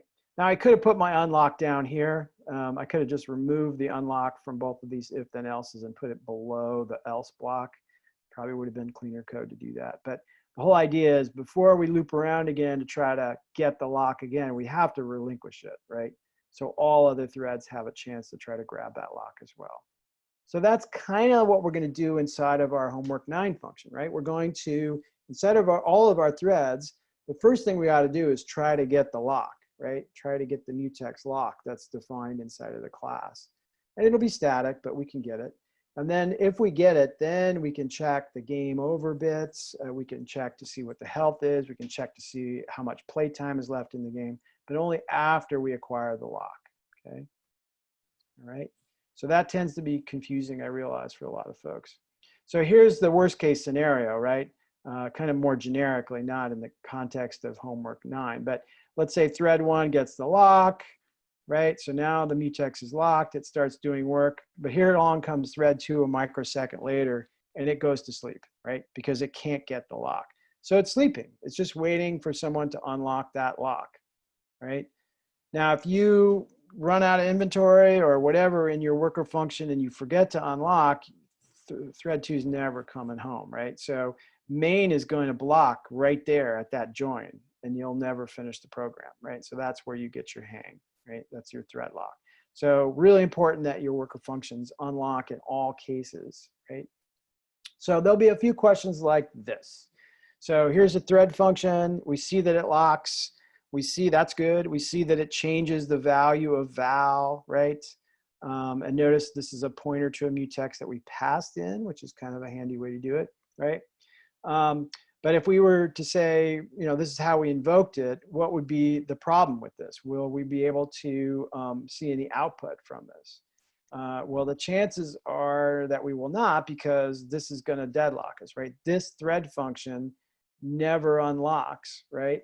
Even though it returns, right, after incrementing, it never unlocks the lock. And so this thread function is actually sleeping, waiting for that lock to be unlocked, because it's doing the exact same thing, right? So that's a deadlock situation because we forgot to unlock, okay? Here's another one, right? So here now we unlock. So we say lock, we increment the value, and we unlock. So now the question is, what gets output here? Well, we see we have 3 threads, and we join 3 threads back. We don't know the order in which these threads are going to get the lock, but we do know that they're all going to get one shot at the lock, right? So we should be able to think through this and say, well, this is going to increment it once and unlock. And then maybe let's say T3 gets it and increments it once and locks. And then T2 is sleeping, but now it gets it and increments it. So we're still going to end up with 3, right? That should hopefully make sense, right? Everything is good, and we can kind of think through. There's no order dependence to the way we increment or decrement that value, or increment that value. We're still going to get 3 every time, okay? Okay, hang in there. We're getting there. Question 3 on mutex. So here, we lock it. We say if what the value was is greater than 1, then go ahead and return. Otherwise, increment, right? So we're basically just checking some conditional and returning. Otherwise, we increment, and then we unlock. So there's a problem here, right, which you probably see, which is that in certain cases, we are not going to actually unlock, right? Once we get above 1, the thread that gets above 1 first is not going to unlock. And so that's a problem. That's a little deadlock piece in our code that we didn't see. So there'll be a few questions on mutex for you like that on the test, just to get you thinking about and make sure you understand the way those locks work. And you're going to have to understand that also for your homework 9. So my hope is that with those 2 things under your belt, you'll feel relatively comfortable. Now, I can tell you we will not do anything on lock guards. So you can rest assured, even though these slides are here, that's not going to be on the final. So I'm going to just fast forward through these for the sake of time. It's there if you want to see it. It's a couple more lock guard examples and some questions. We're just not going to do that stuff. And then let's talk about, I think multiple locks also is not going to be on the final. So this was the locking order thing. We're not going to put that on the final. So I'll just plow through that. Okay. This is just reminding you, if you lock them in one order here, you need to lock them in the same order over in some other thread. So, okay. But you won't see anything on that. Inheritance. Okay, so bear with me because I think this will serve us all well. You guys are doing great. I thought I'd have at least half of you gone by now. So thank you for that. All right, so inheritance. So some refreshers. So we have our base class, right, foo, and then we can, of course, instantiate that, right? And if we want to have a derived class, what we have to do is say what we're deriving from, foo, with a colon, and we have to say how we're going to pass on what we get. So the public is not so much about the access to this stuff, it's about the access we're granting to any of our descendants that follow. That's a subtle aspect of that. If we left that public off, it would be defaulted to be private, but it might restrict access to other classes that derive from there. So we always put the public in there, right? Right, only affects further derivations. So now I can say foo junior, tiny, and I can say tiny.val because of course tiny inherits val, right? And val is public in the base class. So this is our base class. So that's what's going on here, okay? So it's going to print 10 there, okay? Because we have our constructor initializer here at set of 10, okay? So a couple questions. So we have a base class, right? So base class, and then I have 2 other classes. A class, which has this construct inside of it, and then a B class like this. So it's sort of an obvious question, but which of these classes derives from the base? Does A or B derive from the base, right? Well, this is what we would call compositional, use of compositional classes here. We're composing A out of the base, but here we're actually deriving B from the base. So I put those 2 together so you can kind of remember that there was a point in time where we were composing classes out of other classes. That's quite different than deriving from a base class, okay? So, now, the other really important thing to remember, because you will be given some code, and I know you guys can pop it into a compiler, and there's nothing stopping you from doing that, and it is an open test, but I think the faster path for you, if you need time, will be to try to figure these things out first and then circle back and see if you need to use the compiler. But you'll see some questions like this where I try to make it easy enough for you to reason through. So we have a base class, for example, and then we have a derived class. And so the question is, will it compile, right? So let's think through it, right? So I have this derived class, and this is my constructor X, right? And automatically, we're always going to call the base class constructor. The problem over here is the base class constructor is asking for an X value because it wants to initialize X. And it doesn't have a default value assigned to it. So that's going to fail, right? It's going to fail because 1, we didn't set int X equal to something here to allow this to have a default value. And 2, we didn't really call any delegate constructor here, which we could have either, right? So that's going to fail principally because this thing doesn't have a good default constructor. So that's a first important lesson. A lot of people trip over that. So we have to add that equals 0 in there, right? Now things will work okay. That's the fix, okay? And so this gets called first, and then we're going to I want to say override. We're going to change the value of X after the fact. After we do our base class constructor, we're going to now overwrite that X with what got passed into this. It's not the best way to do it, but we can do it that way, right? So here's another question. Does this actually derived class compile? So let's think through it. So we see we have a default constructor, doesn't need any arguments. It's going to set X to equal to 5. So we're going to say derived, and we have some argument here we don't do anything with. Is that going to compile? Yeah, that should compile. I mean, it's not going to do anything with this underscore X, but it is going to initialize X to a value of 5 because it's going to call the default constructor for base, okay? Another one, does the following class compile? So here we haven't expressed a constructor, but we know that base will have a default constructor with no argument. So this should compile as well, right? Even though we don't see the base constructor listed, we know that we'll have a default one. Okay, how about this one? So this is really stripped down. Does the following derived class compile? Base is fine, it has no members, it has a default constructor, and derived is the same, right? So all is well there. Can't do much with that, but it's perfectly fine because derived is going to call the base constructor. And this is the derived class over here. Apologies for cramming it all in one line there, but that should work.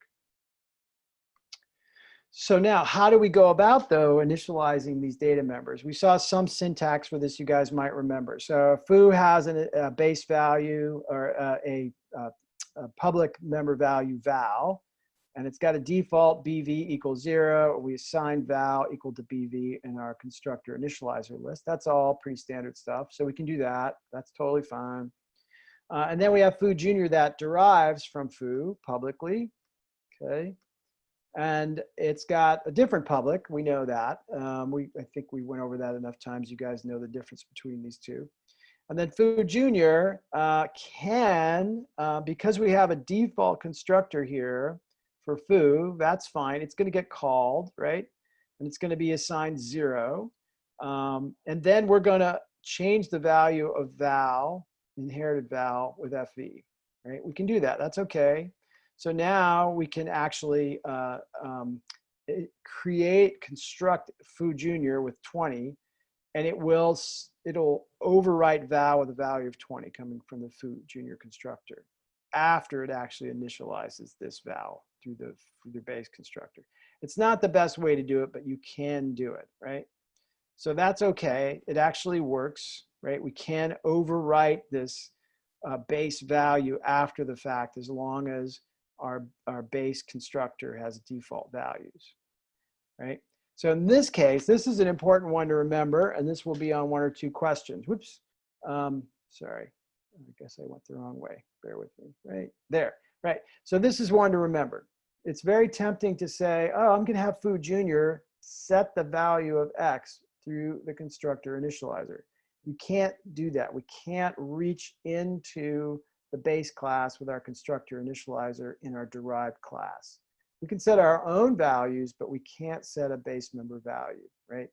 So that's not going to work. There's a better way to do that, right? So this is a fail, basically. So you should be prepared for that. Hold on, let me see. I think I see a question. Yes, I think that is the answer. I don't think the class has been constructed, but yeah, yes, that's true, right? If you think about it, that's the place where we can also set defaults at compile time, right? So that's the no-no there. But there is the better way around that, which you probably remember, is we can actually, so we said that's not good, right? We can't actually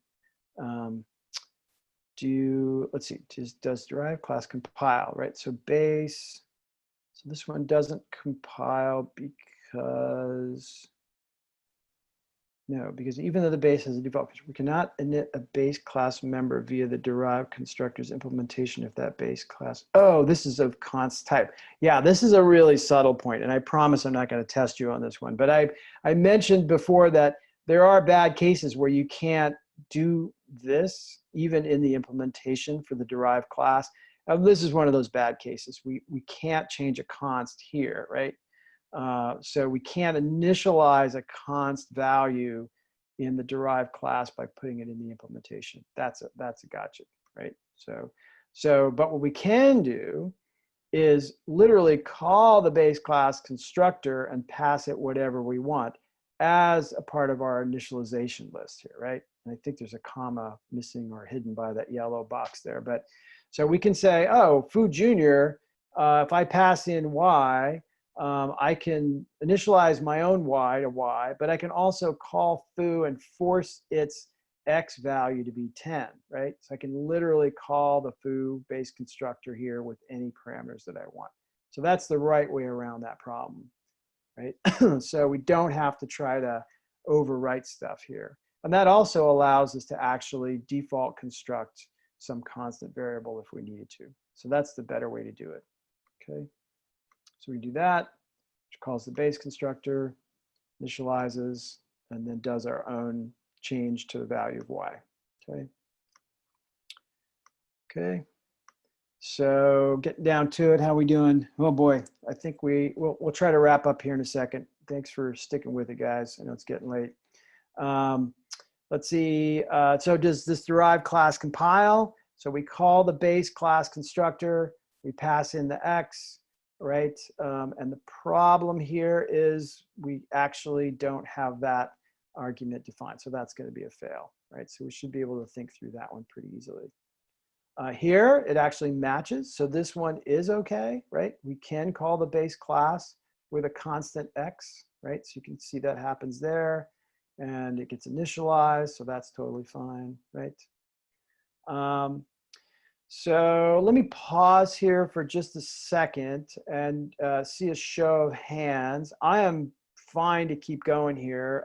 We don't have that much more to go. I do feel like if people are interested, this inheritance and virtual method thing would be good to go over, because we didn't really have a homework assignment on it. And I know you guys did some,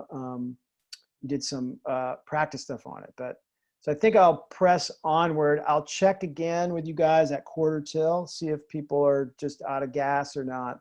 But I think that may give us enough time to get through the most critical stuff. So, so hang in there. And if you got to go, no worries. Just don't forget to check back in on Tuesday night. And if you want to stay for any lab type questions, I'll be staying here anyway tonight. So, and I'm happy to talk tomorrow. So I'm just going to press on. Hang in there. All right, inheritance and access. Okay, so protecting base members from the public. That's what access is all about, right? So we've seen public and private, but protected is kind of a new one. And so the question is, what does protected do for us, right? We know that public prevents members from being accessed out through an instance, but what does protected do? So protected, if something is protected, it means that only you're kind of keeping it in the family, right? So Foo Jr. can get access to access, it's protected, but it's not public, right? So if we were to try to access it directly through Foo, that would give us a problem, right? So we can't say foo and x because it's protected. We also can't say foo junior.x, right? I can't say JFR, which is an instance of foo junior .x, because it's not public, it's protected. But it is accessible inside of this. So I can print it out or put it inside of some other method that is public, but I can't access it directly through an instance of the derived class. Okay, so here's some questions. Does the derived class compile based on its constructor? So quick check, we have a constant in x that matches our base constructor type. We're going to call our base constructor as a delegate constructor and pass it the constant x. So that all looks good. It's initialized. And so the question is, can I print out d.x? So d is a derived instance. We passed in a 5, right? But what is x? X is a constant protected. So that should be a no, right? So even though it compiles, we can't access it that way at this piece of code right here because it's protected. We're not allowed to do that, okay? Everything else is good, but that part there doesn't work for us. So let's see, this should be a little different, or is this the same one that somehow got replicated? Or did I go backwards? Yeah, I think I just accidentally went backwards. Okay, all right. On to Right, it says question 11 again. This is question 12. That's where I was getting confused. So this is question 12. So here, now we've added a const int getX method, right? So we're going to return a const int type, okay? So and x here is const int. So our return type, we're not a const function or const method, we're returning a const int type because that's what x is, right? So the question is, can I say d.getX even though x is protected? Yes, I can, right? Derived class has taken upon itself to expose that through the getX method. That's fine, right? We couldn't get at it directly, but we can allow the derived class to expose it if it wants. So that's perfectly fine, okay? And then one more, let's see. So now this guy is private. So this is very subtle, but it's just testing. What we said is that this private or public or protected here is just how we're passing along this information to any other derived classes. But we don't have any other derived classes. So it's really not going to change the outcome. We're going to have the same answer as we saw on the previous question, even though we made a change to this from public to private. It's just not going to affect what we do through this instance. It's only going to affect what happens if we derive further from that derived class, okay? So it's kind of strange that it's up there, but that's how it works. Yeah. We learned about shadowing and how we got to be really careful about this. So if we have an x here, and then we have an x here, the thing to remember is that the runtime is going to assume the x closest to the child from the instance you're calling, right? So if I had foo junior and I said foo junior.x, that's going to get the x that's in this class, right? I can forcibly say foo junior dot parent class or a base class name getX and call the getX from this that way, right? So I can force some scope on it. We saw that.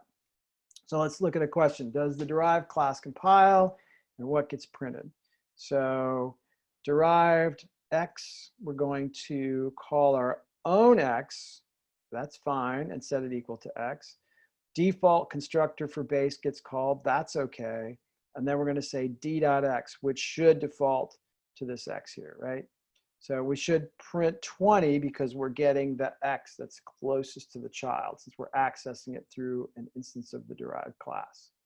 Right? If it was an instance of the base class and we said b.x, we would get that x, right? But actually we wouldn't get that x because it's protected. We'd actually get a compiler error, okay? All right. I feel like somehow I'm going backwards. Okay, all right, so let's talk about the virtual functions. I think this is the last really key piece here, and then we'll take a breather. So virtual functions and dynamic binding. Very cool stuff, and I wish I could have figured out how to get another exercise in that everybody would have a chance to do, but just didn't quite happen. But this was the key point, is that the really cool thing potentially is that we can put a bunch of pointers to a base class in a vector, right?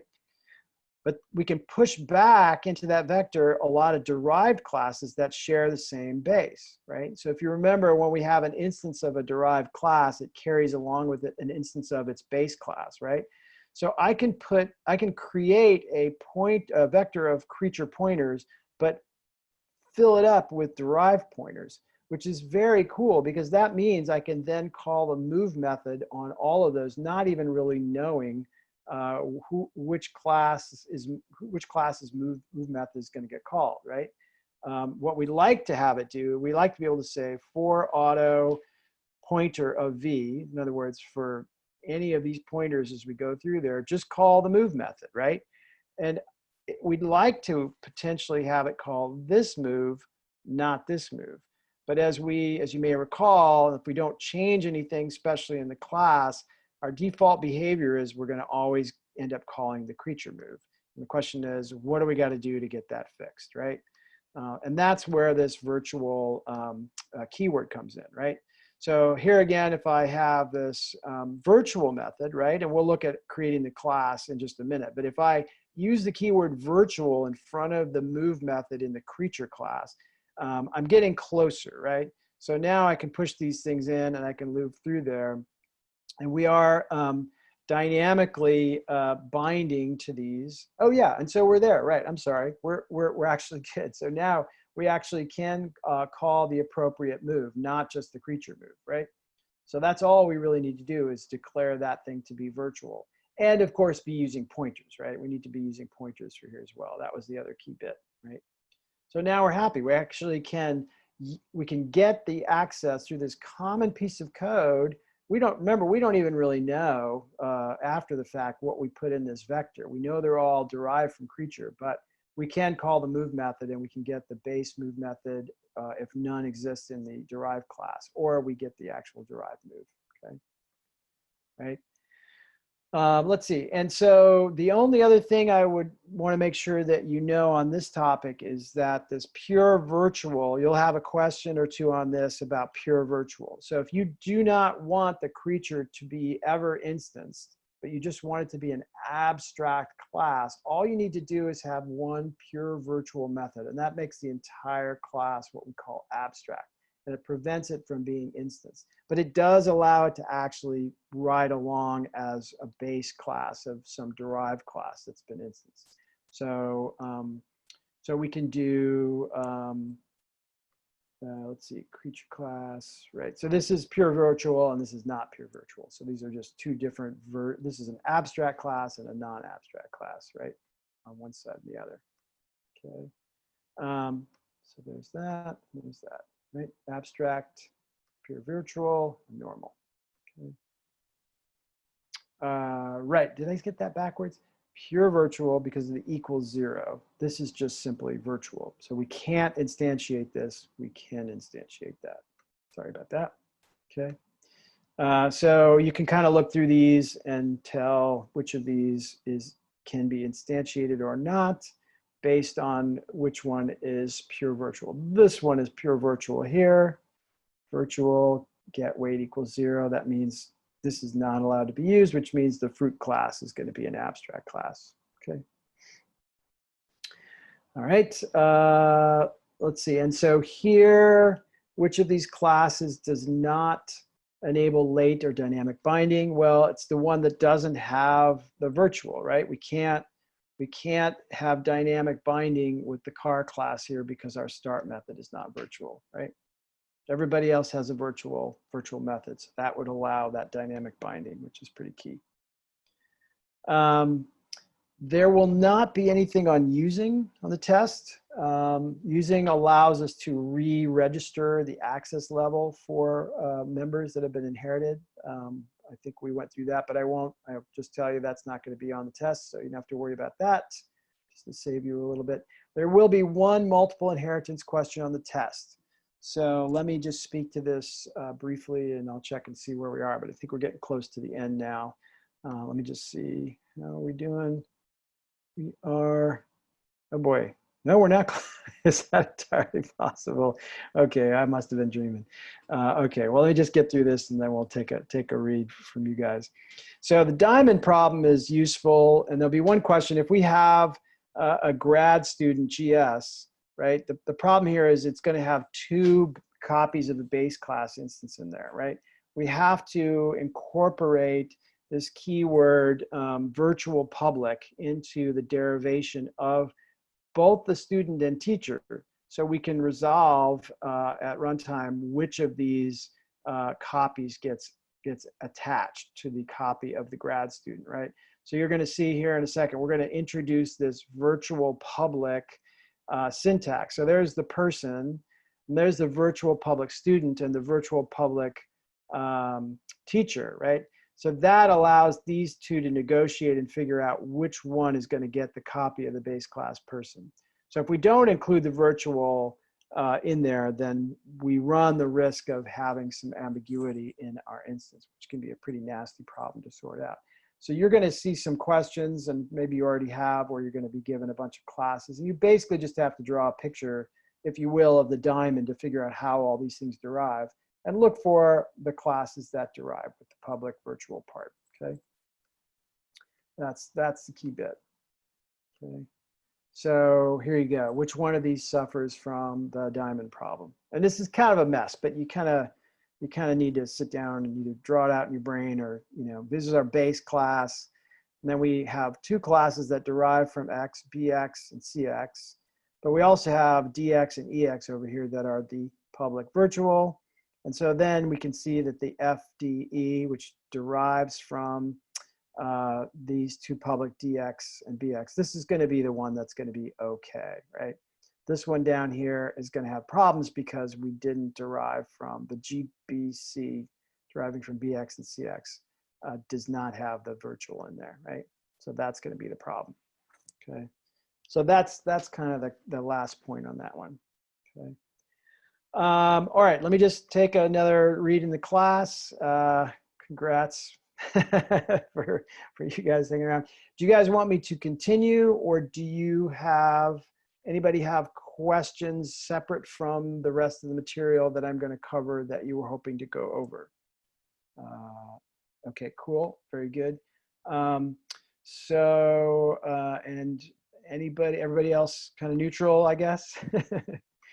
All right, let me do a little bit more on this. For those of you who want to do lab stuff, I have lots of time, so so bear with me. I know it's a little exhausting to get to that point, but let me kind of push through a few more of these things.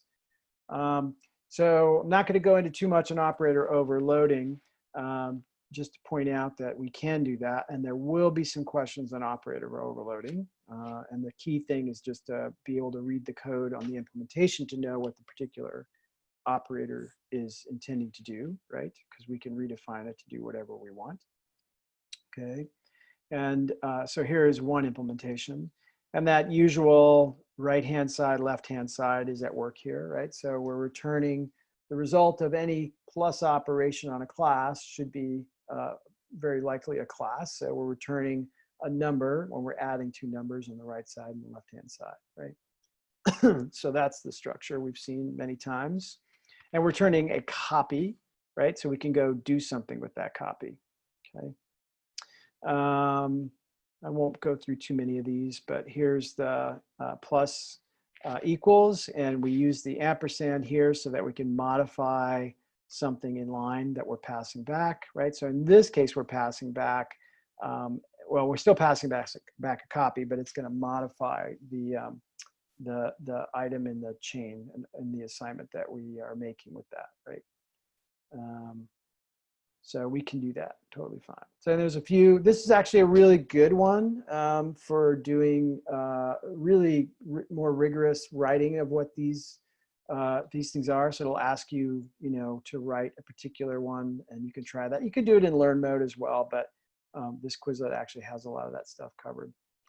Functors we saw pretty recently. I think there'll definitely be a question on this. You'll see. I think everybody gets this. The key thing to remember is that when you initialize an instance of the functor class, you are setting generally you're setting some private or public, but some member that is going to have an effect on the output of the actual function overload. So this is a function overload, so we can call the instance of the class like a function, but it generally incorporates some initialization that we did in our constructor. So there'll be one or two questions on there like that, actually just one, where you'll have to look at how it was initialized in its constructor and figure out what the final value is. Something like this, right? You say, okay, what's the value? Which code fragment prints the value of 2, right? So if we call the constructor with 2, right, x gets 2, and then we're going to print x times y, right? So, oh, sorry, sorry, back up. I create f with a constructor value of 1, right? And then I call the overloaded function with a 2. So this initializes our x value to 1. And then we call the function with 2, and the function just reports 2 times 1, right? So in this case, I create with 1, but I'm only multiplying f times 2, right?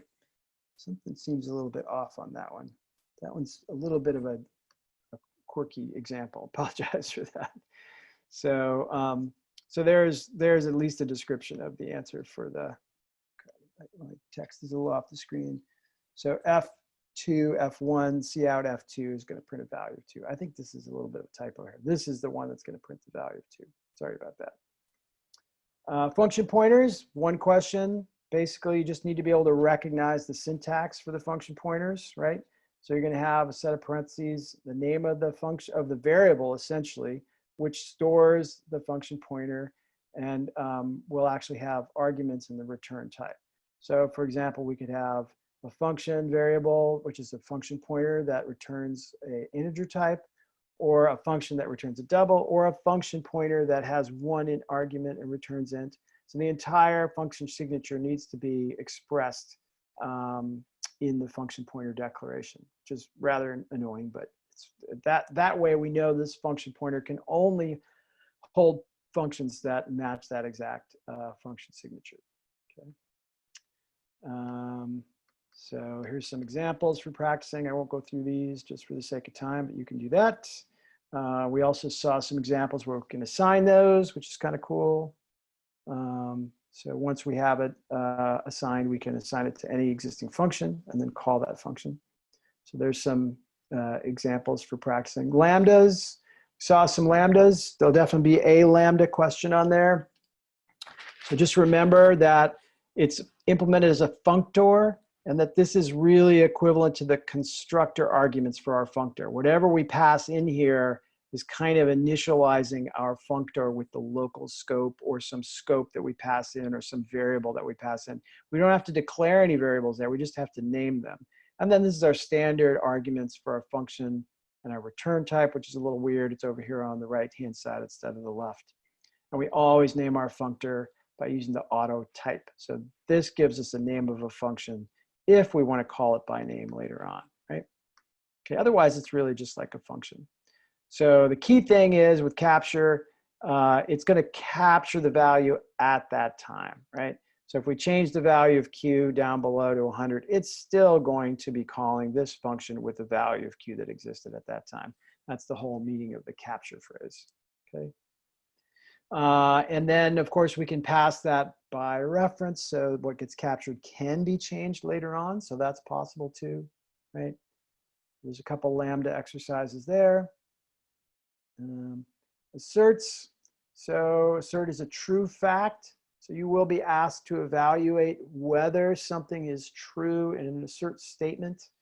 And if it is, all is well, right? Because you're asserting that that's true. If not, then your program is going to terminate. So you'll have to do some logic questions on that, which should be pretty straightforward.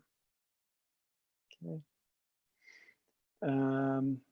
Right, and then we can pass out a message there if we want to as well. Okay, so that's our asserts. Static asserts are at compile time for testing variables that are essentially constants at compile time. So we can check the size of the register variables or something like that. So that's all a static assert is about. So you'll have some questions on assert like that. Pretty straightforward. Okay. And then exceptions, you'll have to wind your way through some logic on exceptions. So I'll cut to an example here. So here, a couple things to remember, right? We can throw an exception, and if it never gets caught, we're going to terminate the program, right? So the idea, though, the whole purpose of exceptions is so that we can jump out of the normal flow of the program and go somewhere else. We catch the exception somewhere else where we can get out of a constructor or get out of an operator overload and actually manage it. And so the catch is usually listed next to the try, and we jump to the catch that matches the throw. So if we throw an integer, then we jump to this catch, and then we continue at the next line of code below that, right? So we don't go and do what's in the second catch. We just go, we finished our catch. We now are moving on to the continuing part, right? So that's the key thing to remember. We throw and we get caught at a particular place, and wherever we get caught, then we continue at the next normal line of code, okay? So that's one key thing. And then, of course, we can have really crazy nested stuff. And we'll just keep winding outward, whether we're inside of the function or not, until we get to the catch that actually matches. So there's our integer catch that we print out. So there will definitely be one question where you just have to trace your way through this. And again, you can put it in a compiler and run it, but you should be pretty quick to do it without the compiler. And then you can test it with the compiler later if you want. Okay, so there's our catch. And I think other than the regex, right, yeah, we said we can throw instances. I think we talked about that just the other day. Let's see, constructor exceptions. Oh, right. These are just examples that are good use cases for exceptions, but you're not going to see anything like this on the test. Here's what you'll see on the test, something like this. And I think this is also on quiz 7, the ungraded quiz, and probably also on the practice. But essentially, you should be able to trace through this and see, okay, well, that's my first print. But then I'm going to throw I, right? So, which is going to get caught at the integer here, right? So we throw an I here, then we catch it here, then we print 2 in the catch. So where do we continue from? So we print 4, right? Now we're done with that, right? So now we're out of the try. There's nothing else to be caught, really. So we're down to 7. So that would be our answer. 1, 2, 4, 7 is what gets printed out. Okay. Last one, regex. So I think, well, you're not going to have any questions on the C++ bindings, although that might disappoint you. It's really just going to be about interpreting a regex pattern, because I think that's the real takeaway. So just FYI, we know we can create an instance of the regex class with our pattern in it, and then we use that in conjunction with a regular string to find out if it's a full match, right, or if it's a partial match. The full match we find out with regex, right? So we check to see whether the subject is a full match. If we want to search for a partial match, then we use regex search in a very similar way, right? So, and if we want to interrogate what got found, we can use this SM to see what the actual pattern matched against. So regex search will apply this pattern to this subject and fill up the SM with whatever got matched. And we can interrogate and ask a lot of questions about that. We can iterate across it and print out all the things that got found in the groups, or we can just print out the string that got found from the SM itself. You won't have to worry about any of that on the final exam, right? The things that you should be familiar with are things like the pattern ranges, right? You should know how, you should understand that these things will match against one letter only. It's kind of an OR relationship. So one letter in here and then another letter that matches that. So it'll keep trying to match as long as it can. And then we can also use the OR between ranges, or we can use OR between individual letters, right? So we can match that way, right? First character, second character. Okay. And then remember the escape. You will need to understand the escape. The dot by itself is a wildcard character. It will match one character of any type, right? So if we use any of those characters in their literal form, we need to use a backslash before them so we can escape them, right? So 2.3, we could use a backslash for a dot, or we could use a wildcard, but it'd probably be better to use a backslash dot, okay? Like that. And then quantity and all of these things we talked about, all of these special characters modify or interpret the previous character. So this says, I'll match that thing 0 or 1 time, or 0 or more, or 1 or more, or some specific number. These are the most important parts and things you want to know for regex, right, for the final. That's the key bit, okay? So this is just another way to interpret it, right? Greater than equal to 0, greater than 1, or some specific number. The last thing I want to leave you with, and then I think we'll wrap. So we talked about wildcard, right? Okay, so just retouching on that here real quick. But groups, I probably will take this out of the final, but unfortunately I didn't get to it, and I really think it's really powerful. It's pretty simply stated. Basically, you can use parentheses to build up combinations of patterns. It just saves you a lot of sanity, right? So let's say I have a phone number here that I want to break down, right? and I want to have iterations on it. I can say, okay, well, I know that I want this pattern here one time, 0 to 9, that's a character followed by a minus one time. So I'm going to put that in parentheses. That's a group, right? And I want that just one time. But then there's this other group, which is 0 to 9, 3 of those followed by a minus, and I want to put that inside of a group, right? And I know I'm going to have that 2 times, right? Does everybody follow that? So that's pretty powerful, right? You can start building these groups and expressing how many times you want to see these groups. And you can see that it can get somewhat recursive and very powerful, but also incredibly, incredibly terse, right? So that's another way to actually build up a very powerful pattern, right? Using those groups. Okay. So I think that's our last one, believe it or not. I'll jump back to the beginning here and just kind of open it up. Thank you. Yeah, whew, man. Yeah, I hate the way it ends because, obviously not everybody can be here, but I did want to say thanks to everybody. I'll probably send out an email. Of course, we'll talk again in email, but I don't know how probably won't be able to talk to everybody during the class. So thanks for staying, folks. So I'm going to stay and I will be around. So I'm available to all of you at any time. But for anybody who wants to stay for questions on the homework, please do.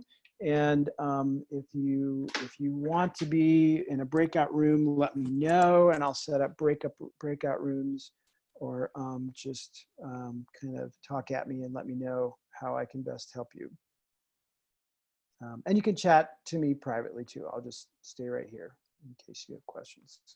Okay.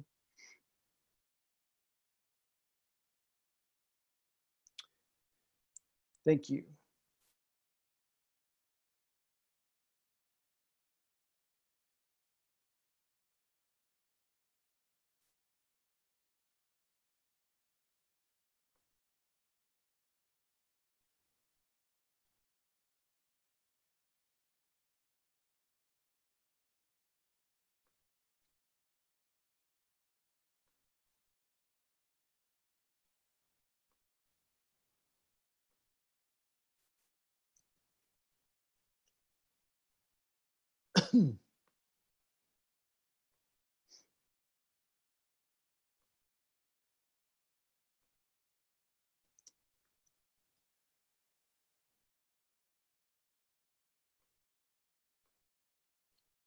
Hey, Zoe.